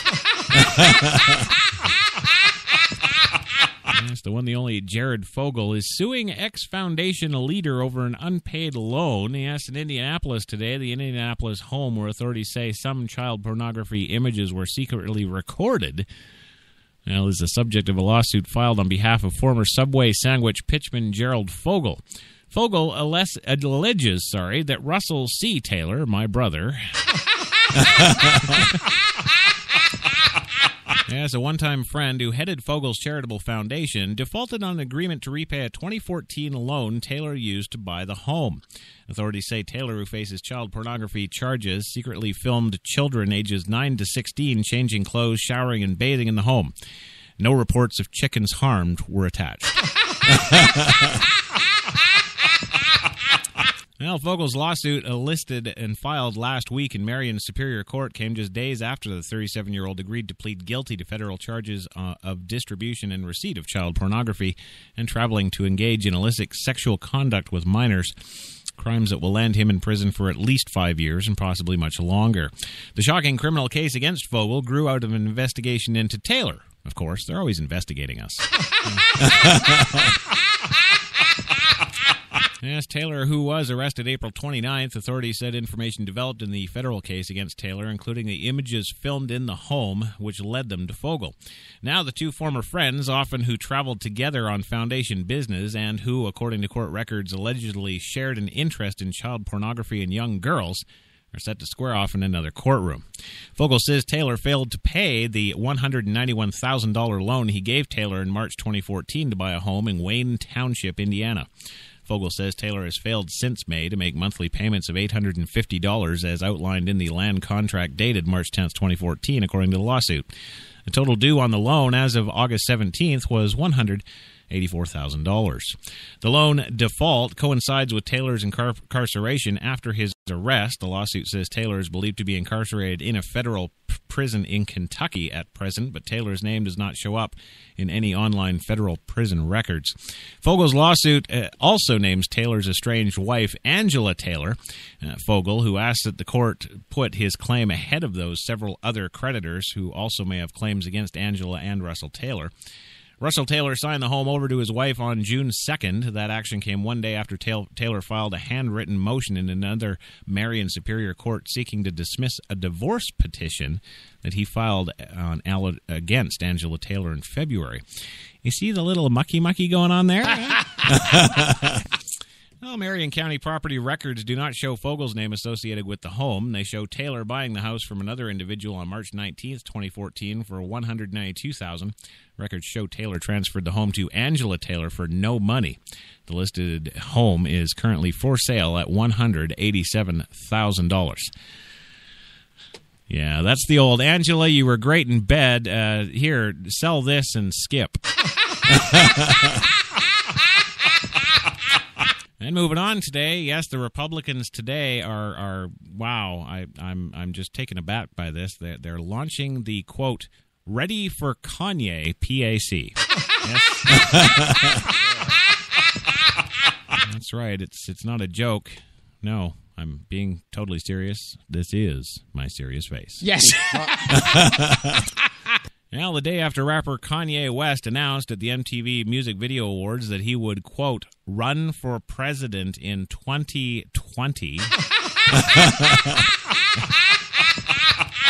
a black Republican activist created a political action committee to back his candidacy.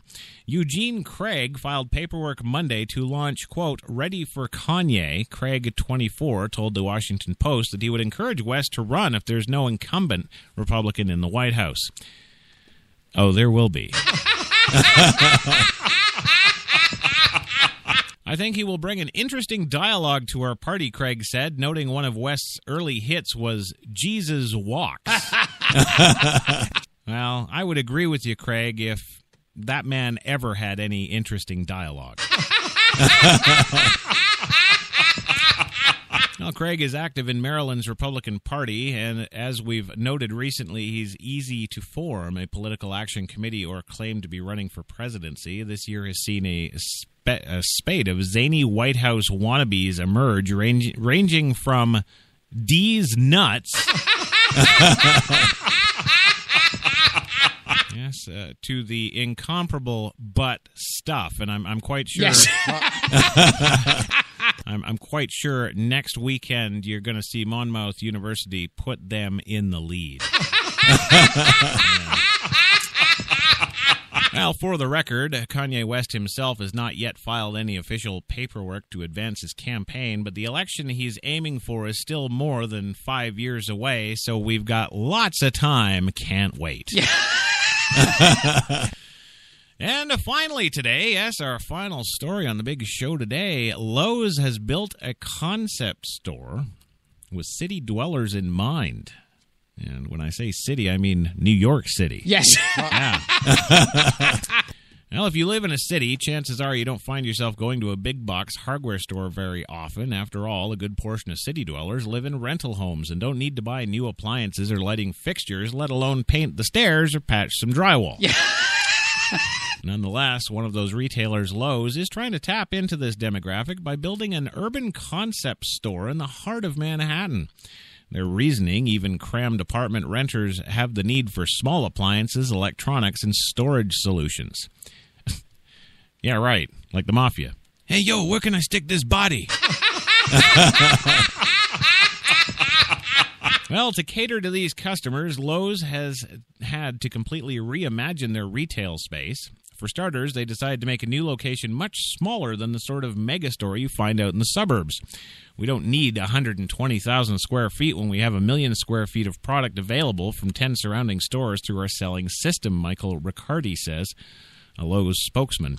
Telling the New York Daily News today, the new store, which is located in the Upper West Side, is just 30,000 square feet, he says. For its inventory, Lowe's chose products that fit the needs of city living. For example, the store has an entire selection devoted to bike storage. It also offers bathroom vanities that are just 18 inches across, perfect for those tiny little rat holes. Well, since it can't hold much inventory, and as its suburban counterparts, the store relies on touchscreen displays to fill in the gaps. The Daily News reports that the new locations will feature only a handful of appliances on display, but with a giant touchscreen in the large appliances section, shoppers can view dozens of other models. In addition to the unique inventory, the store offers some free services to New Yorkers, including plant potting, key cutting, and blind cutting. So they'll cut your blinds. Yes. And they'll cut your keys. Yes. And they'll plant your pot plants. Well, the concept also puts a twist, of course, on purchasing. According to the Daily News, all of the store's employees will carry mobile devices that can scan products and complete credit card purchases on the spot. And if you order your product from a touchscreen, you will have the options of the same or next-day delivery. Lowe's isn't the first big-box retailer to attempt urban format stores. Target, of course, launched a similar initiative called City Target and recently opened its biggest location and first on the East Coast in Boston. Given the dominance that these chains hold over suburban and rural America, it only makes sense that they're starting to eye urban locales. The only question is whether they can get the format right. The new Lowe's Urban Concept store is located at the corner of Broadway and 68th Street.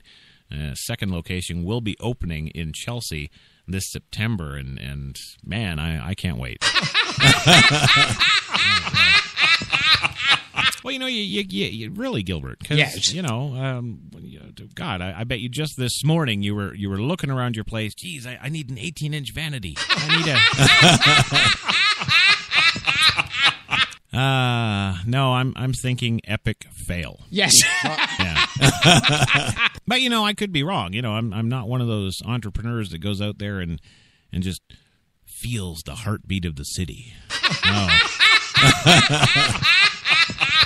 No, I usually go out there and dodge the bullets. That's what I do. Well, gang, there you go. There's an end to a very, very special show.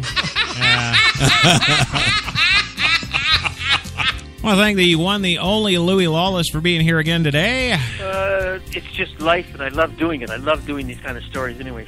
All right, well, I guess we'll see you here tomorrow then. You know how to spell my last name on the check, right? It's Louis Lawless. I guess. Yeah, we'll see you tomorrow. Gilbert, thank you as always. Thank you for listening and support the show for the love of God. It's so much dedication you have to the show. Thank you. Also, George, thank you for being here and answering that horrible question. Thank you. I've enjoyed it thoroughly. Yeah. It has been a fantastic experience. But not as good as the sprinkler, right? Well, also want to thank all the listeners of HTLA. Yes, all the standard folk, all the first ladies of HTLA, Devlon Crawford, Sharon Hunley, Chesley, Leanne, the list goes on. Also the renegade men. Yes, of course, Phil DeYoung, Greg Howe, and, well, indeed, everybody else out there in listener land. Thanks for listening. We'll see you here tomorrow, 5 p.m. Eastern, of course, for your Tuesday Espresso. Have a great day.